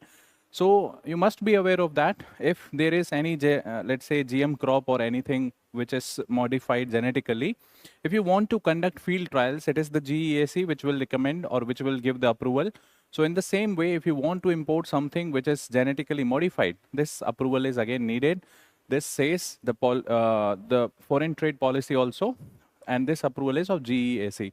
So one is obviously incorrect. The second is correct. Answer is D therefore. Okay. Next question is, the European Parliament approved the Net Zero Industry Act recently. And the second statement says the European Union intends to achieve the carbon neutrality by 2040. Now, if you are familiar with the, let's say, the newspaper work, you might be hearing this term that net zero is to be achieved by 2050, and most of the countries are striving for the same target. In case of European Union also, they have their European Green Deal, and the target is again same, by 2050, they are supposed to achieve the neutrality. But here it is mentioned 2040, this is not correct. So second is obviously not correct, and yes, this was correct. Net Zero Industry Act they recently passed. So if you go by the 1 and 2, the second is incorrect, first is the correct. So the answer is here, that is C. Okay. Next, if we talk about, it is about environmental protection agencies, which of the following is the largest source of sulfur dioxide emission? Every year or the other, you will see the one question is coming from, especially in the environment section, from this cycles, nitrogen, sometime it would be phosphorus, then sulfur, right? This year it is from the sulfur cycle. So according to this EPA, most of the thermal power plants are the sources of the SOx emissions in the environment. So answer is obviously it is the power plants which are especially using fossil fuels, means thermal power plants. Next question is very factual. Here I can't discuss much. It is cicada, froghopper and pond scatters. They all are the examples of insects. Okay, so this is one question UPSC is asking of this nature. Some 2-3 species they are giving, and they are asking what these species belong to. Okay. Next question is, see, plastic was highly in use, and therefore plastic treaty, let's say plastic overshoot day, so many things were there around throughout the year. But plastic would be asked in this way. It's very surprising, but it's an easy question. Many chewing gums found in the market are considered a source of environmental pollution. Even if you do not know what they contain, let's say chewing gums, what they are containing, still you can assume that there is something which is creating kind of pollution, right? Now the second says some of the, let's say, chewing gums are using plastic as a base. Yes, this is correct, right? So plastic, if you are using in the making of chewing gum, obviously you are polluting the environment with the chewing gums, right? So you can see both of the statements are correct, and the second is the correct explanation also. So answer therefore is A. Okay. Next is, consider the following. Here they have asked, Brazil has indri, Indonesia has elk, and Madagascar has bonobo. It is actually not Brazil, it is the Madagascar. Indonesia, elk, this is also incorrect. It is the America, that is Central America. Then Central Asia and East Asia will have this elk. And Madagascar, bonobo, this is also incorrect. The bonobo is found only in Congo, right? So this is, therefore you can say all of three are not match. None of the above is correct. This type of the random questions are also being asked, where some of the species they are picking nowadays, and they are asking in which areas generally they are found. Okay. The next question is, if we go to the next question, it is about World Toilet Organization. The first statement says it is one of the agency of United Nations. No, it is not. It is a non-profit organization. Therefore, the statement 1 is incorrect. The second statement says the World Toilet Summit, World Toilet Day, and World Toilet College are the initiative of this organization. Yes, this is true. And what is their aim? Just to inspire the people so that they can tackle this problem, that is the global sanitation crisis. And therefore, this statement is perfectly fine. So 1 is incorrect. You can cut or eliminate this, Hannah. 3, that is the main focus of this is to grant funds to the least developed countries. It is not. The only option which is correct here is, it is 2. Some random institutions they are asking. It was also in news, but not that much. But however, the question is asked, that is World Toilet Organization, right? So the answer is 2. This is again, UPSC last year asked some of the questions based on animal behaviors. And we were expecting that the cats are highly in news. Reasons were many. For example, the cheetahs were shifted in India. For example, the Gir lions, we were planning to shift from one to another areas, right? For, let's say, the another big reason, it was the Global Big Cat Alliance, which was initiated by India itself. So because of all these reasons, cats were in news, and their behavior, it has been asked now. See here, lions do not have a particular breeding season. This is true. They can breed in any of the season. One is correct. Unlike most of the big cats, cheetahs do not roar. This is also correct. Cheetahs are not known for the roaring. This is correct. Then, unlike male lions, male leopards do not proclaim their territory by scent marking. This is actually incorrect. Most of the cats do this scent marking so that they can talk, let's say, with their fragrance. So what they do generally, when they climb the trees, they will rub their skin with the trees. They can make some, let's say, symbols on the trees with the help of their paws. So the scent is something that you can say it is symbolic language of these cats. Hai na? So this is incorrect. They also use the scent marking. So 1 and 2 are the correct one. Now this initiative, that is 100 million farmer, this is the initiative of WEF. Now certain websites become very important for, let's say, we can say for the environment and ecology. And those sites, one site is quite important, that is WEF. On this WEF site, if you will open the page of WEF, you will find this initiative, and the main 3 focuses are mentioned. What is the focus of this? It is the platform which focuses on transition towards food and water. And what type of transition it is aspiring for? The transition is to bring net zero here, to bring nature positive solutions in this food and water sector, and also to increase the farmers' resilience. So this is the aim which is mentioned on the first page itself. So this answer is A, and this is the initiative of WEF, right? So answer is A. Next is the question is on distributed energy resources. Now, what are distributed energy resources? For example, these are the energy resources which are there with the consumers, or you can say these are the energy kind of things with the consumers itself, where the generation is going on with along with this, let's say, consumer. When they are consuming also, they are producing also, in the same way you can think. So for example, can I say the diesel generator? Answer is yes. Can I say the fuel cells? Answer is yes. Solar power cells? Answer is yes. Okay. So these all are the distributed power resources or generation sources. So if you take them, battery, yes. Biomass generation at the consumer end? Answer is yes. Fuel cells? Yes. Rooftop solar photovoltaic cell? Answer is yes. You can even consider mini hydel plants also. Okay, so these all are the examples of distributed energy resources. All of them are true or correct. Now, this is a typical question from the co-living. It is the co-living factor which is there in between wasp and the fig, where if the one, let's say, some of the wasp are specialized to pollinate the fig category of the flora. If these, let's say, wasps will not, let's say they are ceased to exist, then what will happen? This pollination of the fig will not be possible. And this concept is known as, if the one species is dying, the another species will also be eliminated. This is the concept of co-living. So the answer is fig. It is directly mentioned in some NCERT of the biology of 12th, right? Next is, which of the following, or how many of the above have poison, right? All of these species are known for the poisonous nature. Frogs, fishes, butterflies. Butterflies were highly in news this year, but this type of the question is asked along with the fish and frog. So all of these are known for poisonous properties, right? Consider the following: cashew, papaya, red sander. Which of the following is the native to India?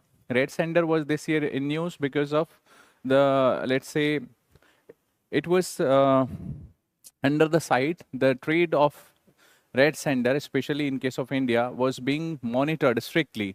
But this year, it was freed by the sites red sender was in news. It is the native, not only native, it is the endemic species, especially in the eastern Ghats you will find in the southern part of the India. This species is grown, red sender. So this always you can take as a native as well as endemic species exclusively found in India. Then what about cashew and papaya? They are not native for the India. Cashew is from, we can say, from Brazil. And papaya is the native species of Central America, primarily tropical America, you can say, or also Latin America, some parts of the Latin America. So these two are not the native species of India, right? So if you go by this option, the option with us remains is only one. Okay, this is the correct one.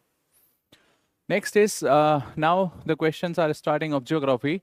With reference to water vapor, this is the favorite question of UPSC, water vapor. Last year also there was one statement regarding the water vapor. Consider the following statement regarding the water vapor. The one statement says, it is a gas. This is obviously true. Liquid is the water. So what happens is, if the heat is provided through this liquid water, it will be converted into water vapor, and that is nothing but a gas. Now, the first statement says, it is a gas and the amount of this gas decreases with the altitude. This is also true. If you see, this is the Earth's surface. Now, what is the source of water vapor for the atmosphere? Obviously, this is the water bodies on the surface of Earth. So, with the evaporation, what happens is, the evaporation adds, let's say, the moisture content into the atmosphere.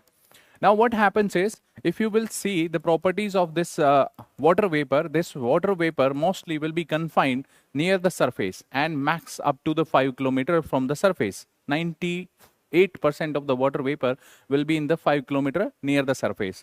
So what happens is, when you go above, because you are going away from the source of water vapor. Now what is the source? The source is the water bodies here on the surface. Therefore, with the altitude, water vapor obviously will decrease. Okay, so first statement is perfectly correct. Second says its percentage is maximum at the pole. This is not true, because if you go by this logic, see what is the source of, let's say, water vapor. Number one, the water bodies. Second, it is the evaporation. For the evaporation, what we are in need of? We are in need of temperature. Therefore, it is the equatorial regions which will have the most amount of the water vapor, because the temperature is also very high here, right? So if you go from equator to pole, rather than increasing, it should be decreasing water vapor, right? So it decreases towards the pole. Therefore, the second statement is incorrect. This is not in maximum on the pole. It is over the equatorial region. Therefore, answer is 1 only. Next, it is the question that is about PFAS, that is perfluoroalkyl and polyfluoroalkyl substances, PFAS. Now these substances are often in news. Why? Because of some reasons. They are the substances which are known as forever chemicals. What are forever chemicals? Means their degradation is almost, we can say, difficult in the open environment, and therefore once if they are produced, they remain in the environment for longer period of time. Such chemicals, they have the properties where they can increase or in concentration if they are entering into the food chains. So once if they are, let's say this is any tree, once if this pollutant, I am using this word as pollutant, if once this pollutant is reaching into the, let's say, this tree, then what happens is, with every trophic level, let's say this is T1, T2, the concentration of this, let's say, PFAS, it will increase. So the concept here, when it is entering into the food chain, this is known as bioaccumulation. And when it is increasing with the concentration, with the trophic levels, then it is known as biomagnification. So such type of the substances which are forever chemical, there are very high chances they can enter into the food chains and the biomagnification can occur.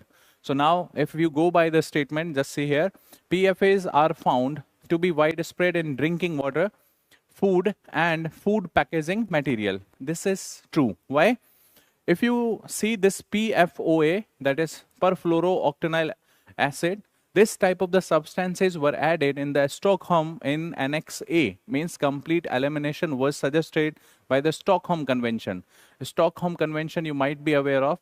that talks about elimination of such type of forever chemicals. Now, in the same way, this PFOAs and PFAS, they are almost similar. And especially in the utensils which are non-stick utensil, often I use this story in the classes. The non-stick utensils are something where the food will not stick, okay? But what happens is they are very, very carcinogenic because they can add in your food this PFAS. Therefore, this is dangerous. So they are found in the drinking water, food and food packaging, yes. PFAs are not easily degradable. Therefore, they are known as forever chemical. This is also true. Persistent exposure to PFAS can lead to bioaccumulation in animal bodies. Not only bioaccumulation, they will also increase in concentration, and the concept is known as biomagnification. So all of three are correct. So option is 1, 2, and 3. All of them are correct. Next, if you see this one, it is about the parasite species. So if you go by this parasite species, we have this centipede is not the correct one. 1, 3, and 4. So this is only 3 should be the option. One more species was there. That is also not the part of. I have the question paper. Let me add this one more species. It's 88 is the question number. Just give me a minute. Yes, this is the paper, and here the one species is this beetle. This is their centipedes, flies. Centipede, flies, wasp, and termite. Yes, termite is also the 5th option which has been given in the paper. So here we have termite and centipedes. They both are not the example of parasite. Okay, so this 2 you can eliminate.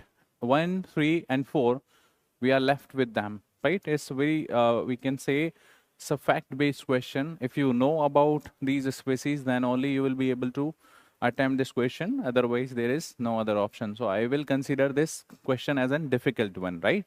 Because it is factual. Next is Indian flying fox. That is nothing but also known as fruit bat, right? Fruit bats is placed under one vermin category in the Wildlife Protection Act of 1972. So in the original act, Hana, it's not amended act of 2022. It is talking about in the original act of 1972, which is not amended here in statement 1. This species was mentioned in vermin. That is true. Okay. Now what happens is in the amendment in this act, what happened is the vermin schedule has been removed completely in the new amendment act, and now the central government can, with the notification, they can declare any species as an vermin. So because it is not given as an amendment act, so they are just giving you the bare act of 1972. Yes, this is mentioned in the vermin category. What is vermin? These are the wildlife species which are living in the wild, but they are not considered as wild species. They can be dangerous for especially for the humans, considering the loss that they can cause to the, let's say, the crop and all. So because they are fruit bats, so they can cause loss, or we can say they can cause some of the losses to the fruits, especially for the farmers. They are harmful. Therefore, these type of the species can be declared vermin for some time, and they can be hunted. And this declaration will come from the act. That is, vermin is mentioned in the 1972's WPA. So 1 is correct. The second statement says the Indian flying fox feeds on the blood of the other animal. No, this is not on the blood of the animals. This is fruit bat, right? So this is not the correct statement. So statement 1 is correct and the 2 is not correct. We are left with the answer, that is C.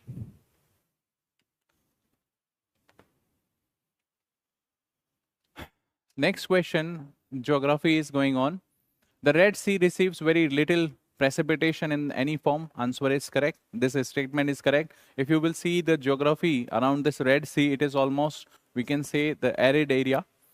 And also there is no major river in the Red Sea which is draining, and therefore what happens is, due to high rate of evaporation, the salinity of Red Sea is also good enough, right? So both of them are correct one. Answer is both 1 and 2 are therefore correct. Next is the total fertility rate in the economy is defined as, this is the question of economy, but it is given. So see here, if let's say any women, this is any women, if they she can produce, let's say, how many living childs, right? Remember this one, living births they should be until its producing age, until the age of her production. So this is the total fertility rate. So if you go by this logic, this is about live births and till the age of that she can bear the child. The answer is therefore D. Okay. If we, this is about, consider the following statement. Annual and daily range of temperature is low. Please understand this question, it's very important. Precipitation occurs throughout the year. Now, if you go by the climatic patterns across the world, there are two regions especially where continuously throughout the year precipitation can occur. And these two climatic conditions are, number one, if you will see, this is the equator. If I make a globe, just see here, this is the equator.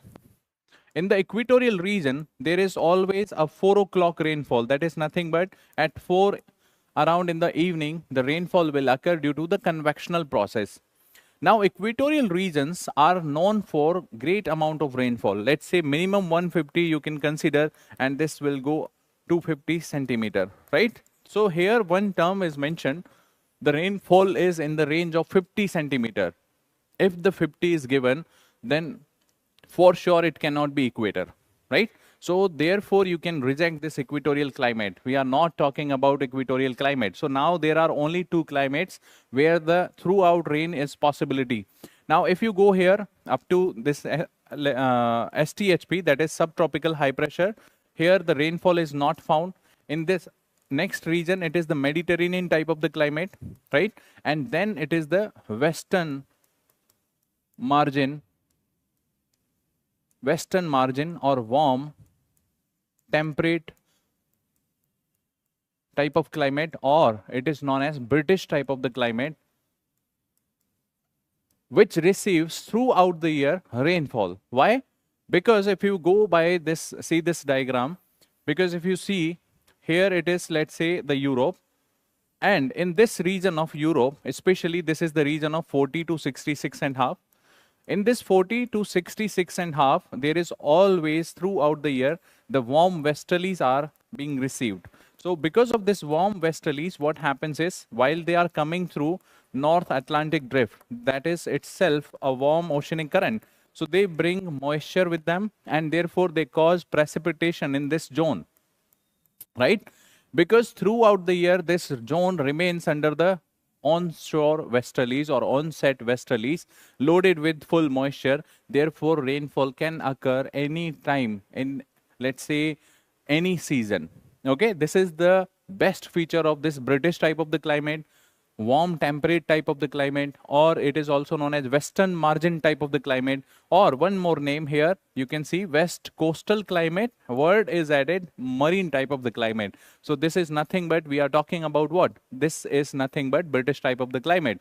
So yes, these are the only two possibilities where the rainfall can occur throughout the year any time, and out of this two possibility, equatorial region was rejected. Why? Because of the rainfall which is given here, 50 centimeter. This could not be the possibility.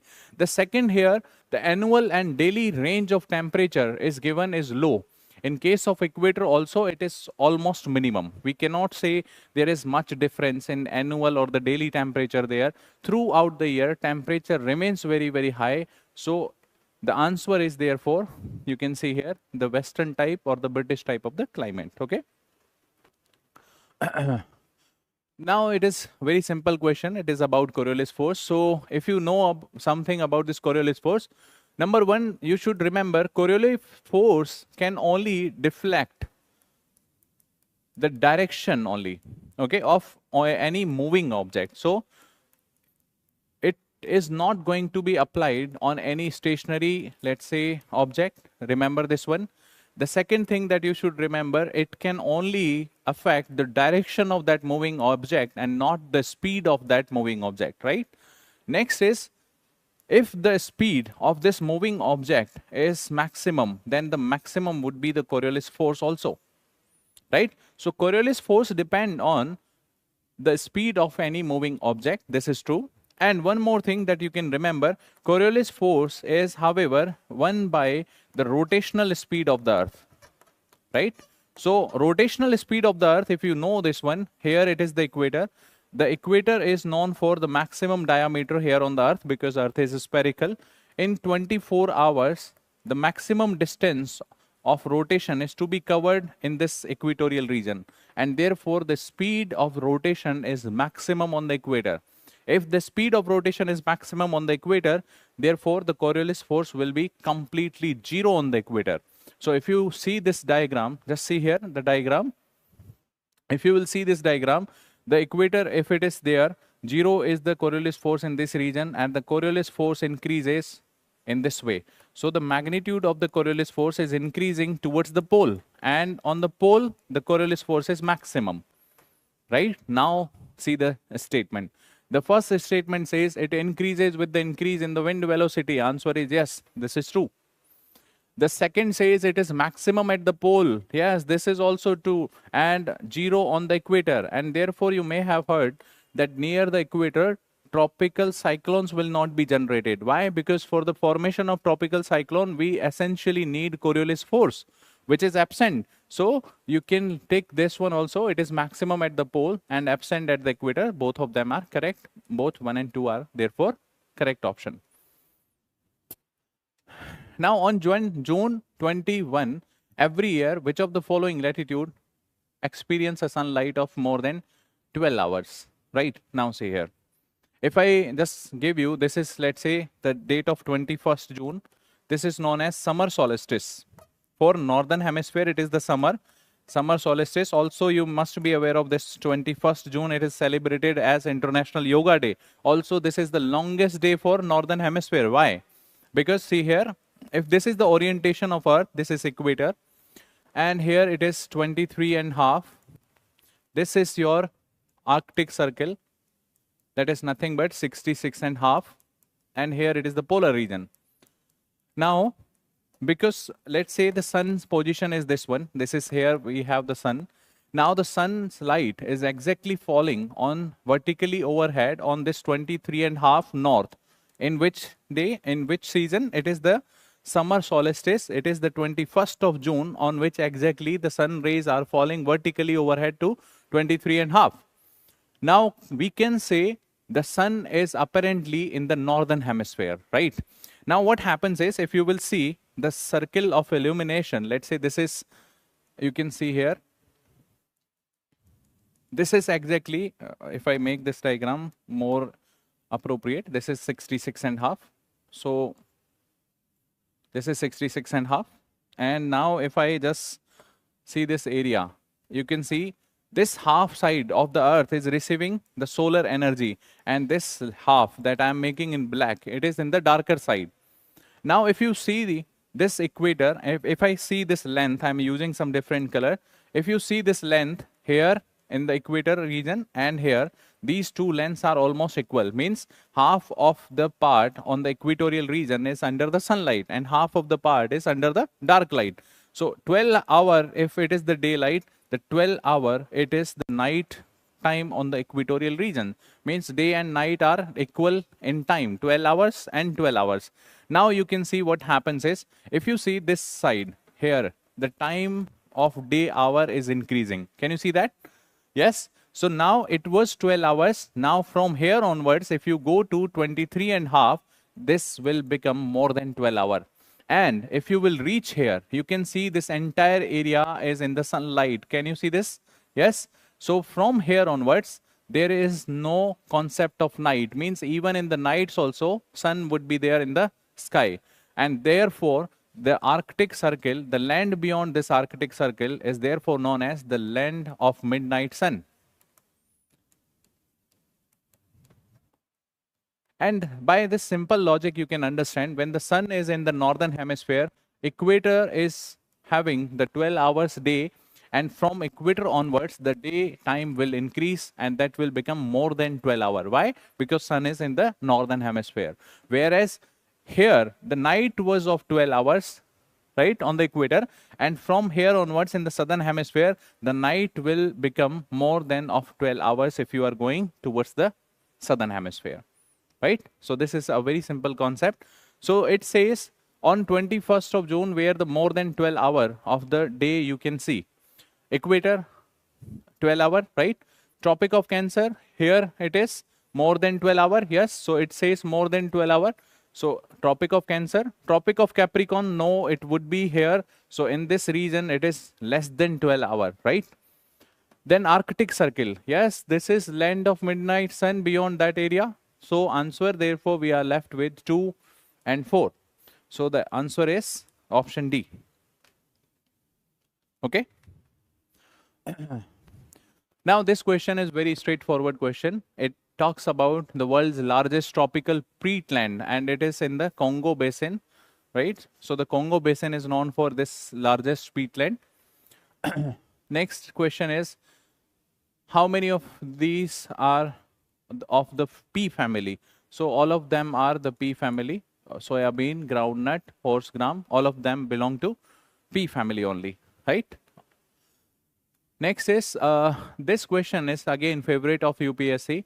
They always ask from this area one question, alternate in year, or we can say every year also. Now this question says, the atmosphere is heated more by incoming solar radiation. Now just let me make this diagram first, then we'll talk what the question is saying. Let's say this is the surface of Earth, and here we have the atmosphere. Atmosphere is known for, let's say, it is known as transparent glass pane. Why? Because it will allow the shorter solar radiation to reach. Most of the solar radiation, therefore, will reach on the Earth's surface. Why? Because it is the atmosphere which is more or less transparent, means it is absorbing very less radiation of short waves, and therefore it acts as a transparent window. Okay. However, when the Earth has received, let's say, the unit of energy, this Earth will also radiate this back in the form of what? In the form of long waves.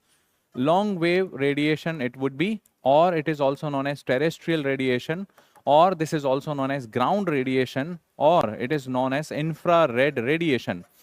Please remember, this is long wave radiation. But in the atmosphere, there are, let's say, certain gases which can absorb this long wave radiation, and they can also reflect them back towards the Earth's surface.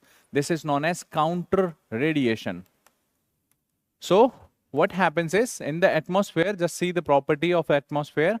It is more or less transparent for short wave radiation, but it is not transparent for the long wave radiation. Rather, the long wave radiation will not be allowed to escape in that efficiently, right? In that, let's say, efficient manner. So what happens is, therefore, the Earth is sending its energy. Some of the energy will be sent back to the Earth, and most of the energy will be in the atmosphere. And it is often said the Earth's atmosphere is becoming warmer, not because of the insolation which comes from the sun. It is because of it is getting warmer from the below, because of the long wave terrestrial radiation, right? Now see the question. The atmosphere is heated more by incoming solar radiation. This is incorrect, right? The second is, carbon dioxide and other greenhouse gases in the atmosphere are good absorber of long wave radiation. Yes, that is true. So 2 is correct, 1 is incorrect. If you go by this logic, we are left with the option D. So you can see by this diagram itself. Next is, it is again a very simple question. See here, this is, we have the equatorial region. Now in the equatorial region, because of it is the heat surplus area, the insolation remains more or less vertical over this region throughout the year. Therefore, what happens is, there is a strong convectional winds you can find. Due to this strong convectional winds, what happens is, what is the word tropo means? If you see this word tropo means it is the mixture. So here, what type of mixture I am talking about? Here, we are talking about the lower atmospheric winds. When they are rising above, they are mixing up with the upper atmospheric winds, yes or no? Yes. So this mixture is the word that is tropo. Now, because of the convection over the equatorial area, this mixture of the bottom, let's say the warm air, is possible up to what? Up to the length of 16 to 18 kilometer. 16 is the average, let's say, height of the troposphere on the equatorial region. And 18 kilometer is the maximum. Especially in the summer, what happens is, in the summers, the convection would be very, very stronger, and therefore, this warm and, let's say, moist air over the equatorial area will rise up to 16 to 18 kilometer. However, after rising up to 16 to 18, the temperature here would be minus 65 degrees C. You must be aware of this concept of normal lapse rate. That is 6.5 degrees C per kilometer will be the drop in the temperature of air when it is rising. So after reaching to this minus temperature of minus 65, it is now not possible for this colder and the denser wind to further uplifted above than this heights, right? So what happens is, from here onwards, it will come down in both the sides. Okay, so can I use this word? Troposphere is nothing but the maximum boundary or the maximum limit up to which the vertical winds can be uplifted. Answer is yes. And this maximum upliftment is possible over the equatorial area. Why? Because of the surplus heat energy that it receives throughout the year. Now, if you see this logic, it says the thickness of the troposphere at the equator is much greater as compared to the pole. Yes, on the pole area, let's say this is the pole, the maximum height you can find here, 6 to 8, 6 is the average, 8 is the maximum. So the atmosphere is of this shape, the troposphere is of this shape. Now just see the word tropopause. Just above this troposphere, this zone of 1 and 1.5 kilometers is known as tropopause. Why? Tropopause means it is now the mixing has been stopped, or now the vertical upliftment is prohibited. So this is the concept of troposphere and tropopause. So the statement 1, it says the maximum thickness is over equator. Yes, you can see 18 kilometer maximum is possible. The one is correct. The second statement says, at the equator, heat is transported to great heights by the strong convection. You can see this. Both of them are correct. So we have the option A. Next is, see, this is a very simple question. With the volcanic eruption, all this material comes out. Pyroclast debris, it is nothing but broken rock materials you can consider. Ash and dust, nitrogen and sulfur oxides also come out with the volcanic eruption. Water vapor also comes out. So these all are the answer, right?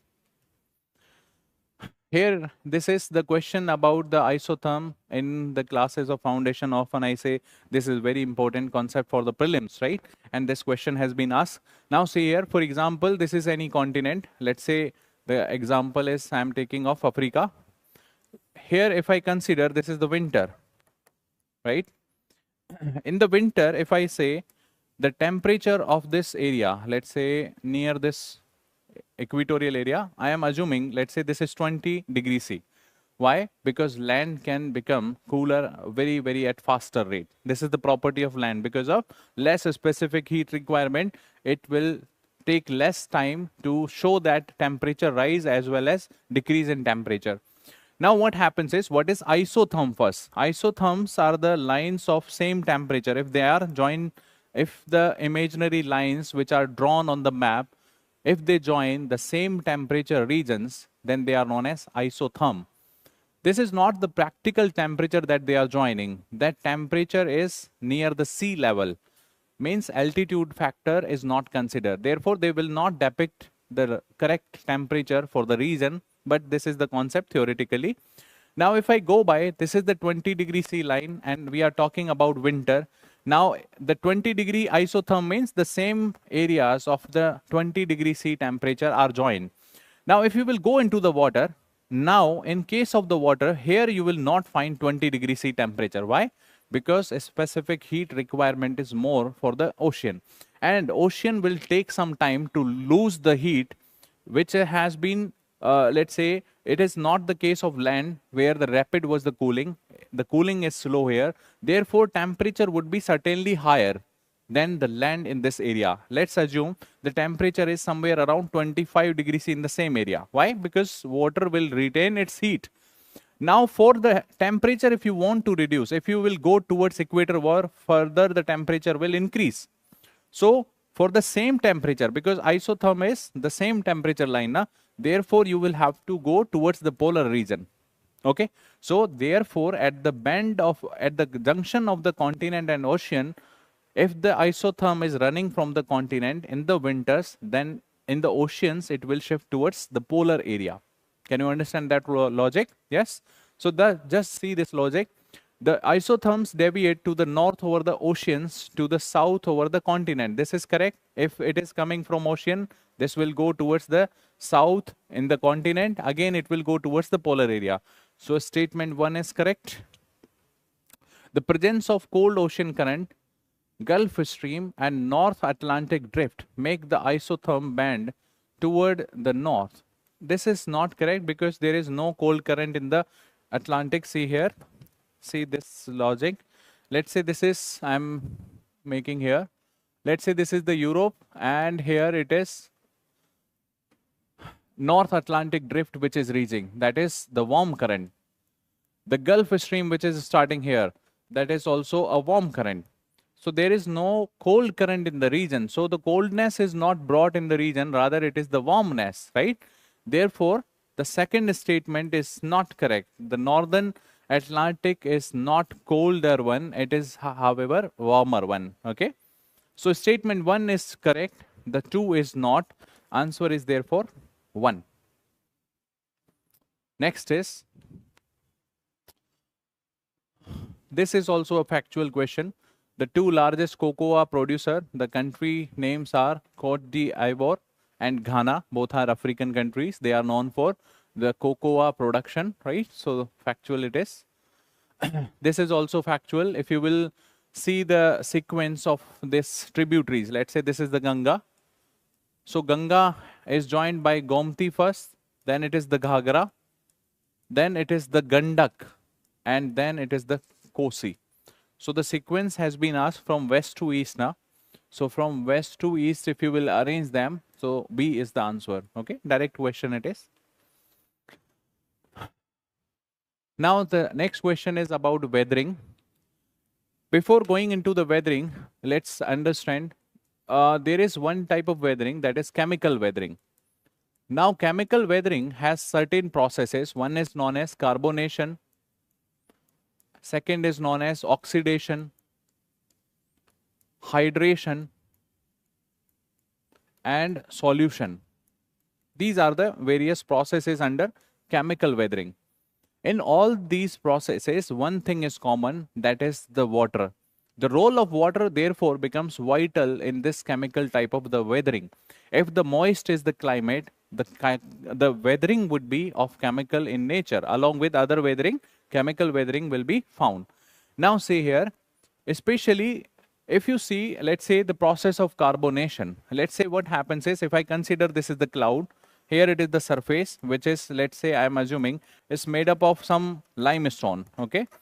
Now what happens is, if there is rainfall, so with this rainfall, let's say this is the H2O, and in the atmosphere, because it is the CO2 which is always found, because of the combination of these two, the H2CO3, that is known as weak carbonic acid, this will be formed.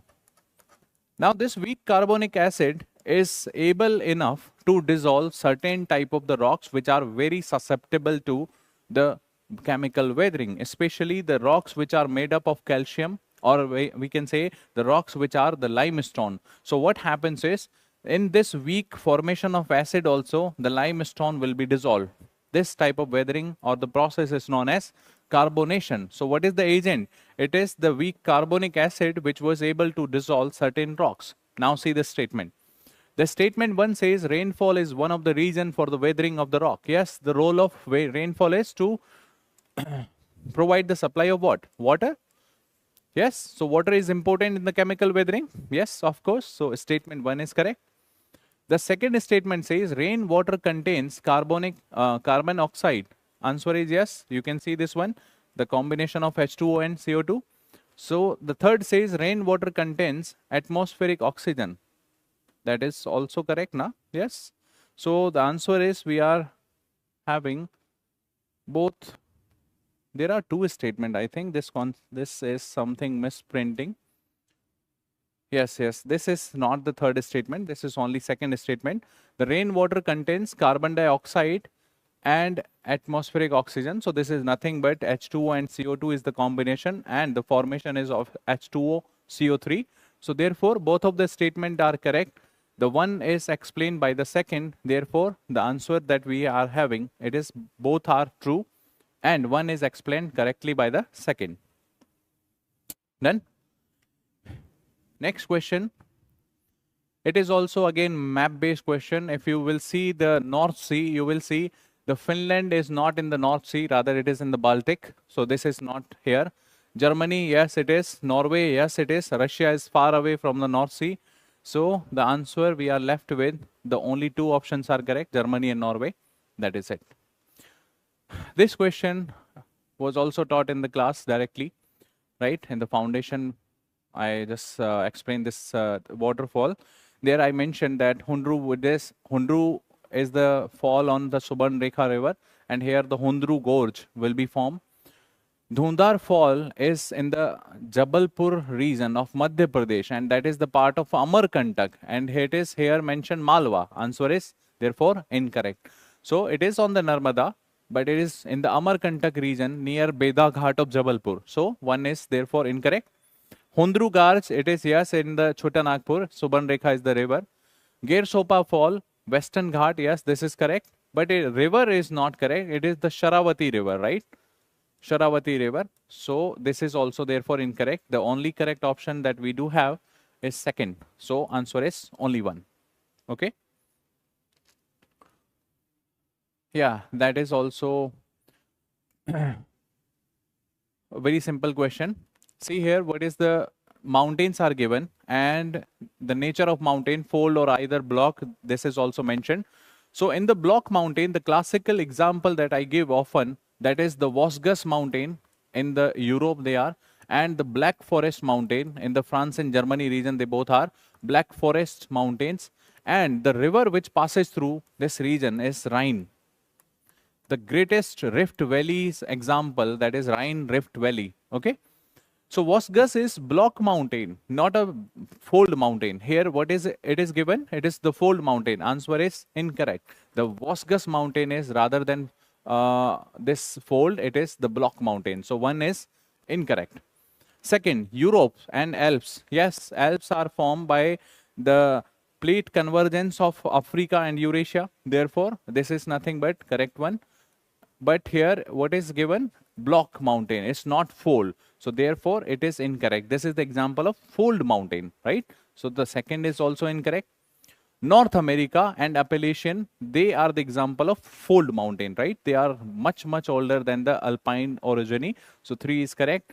South America has Andes, and they are the example of fold mountain. This is also true. With the O and C convergence, they are being formed. So 3 and 4 are the answer. Option, we have the 2 which is correct, that is B. Done. So this was the paper, right?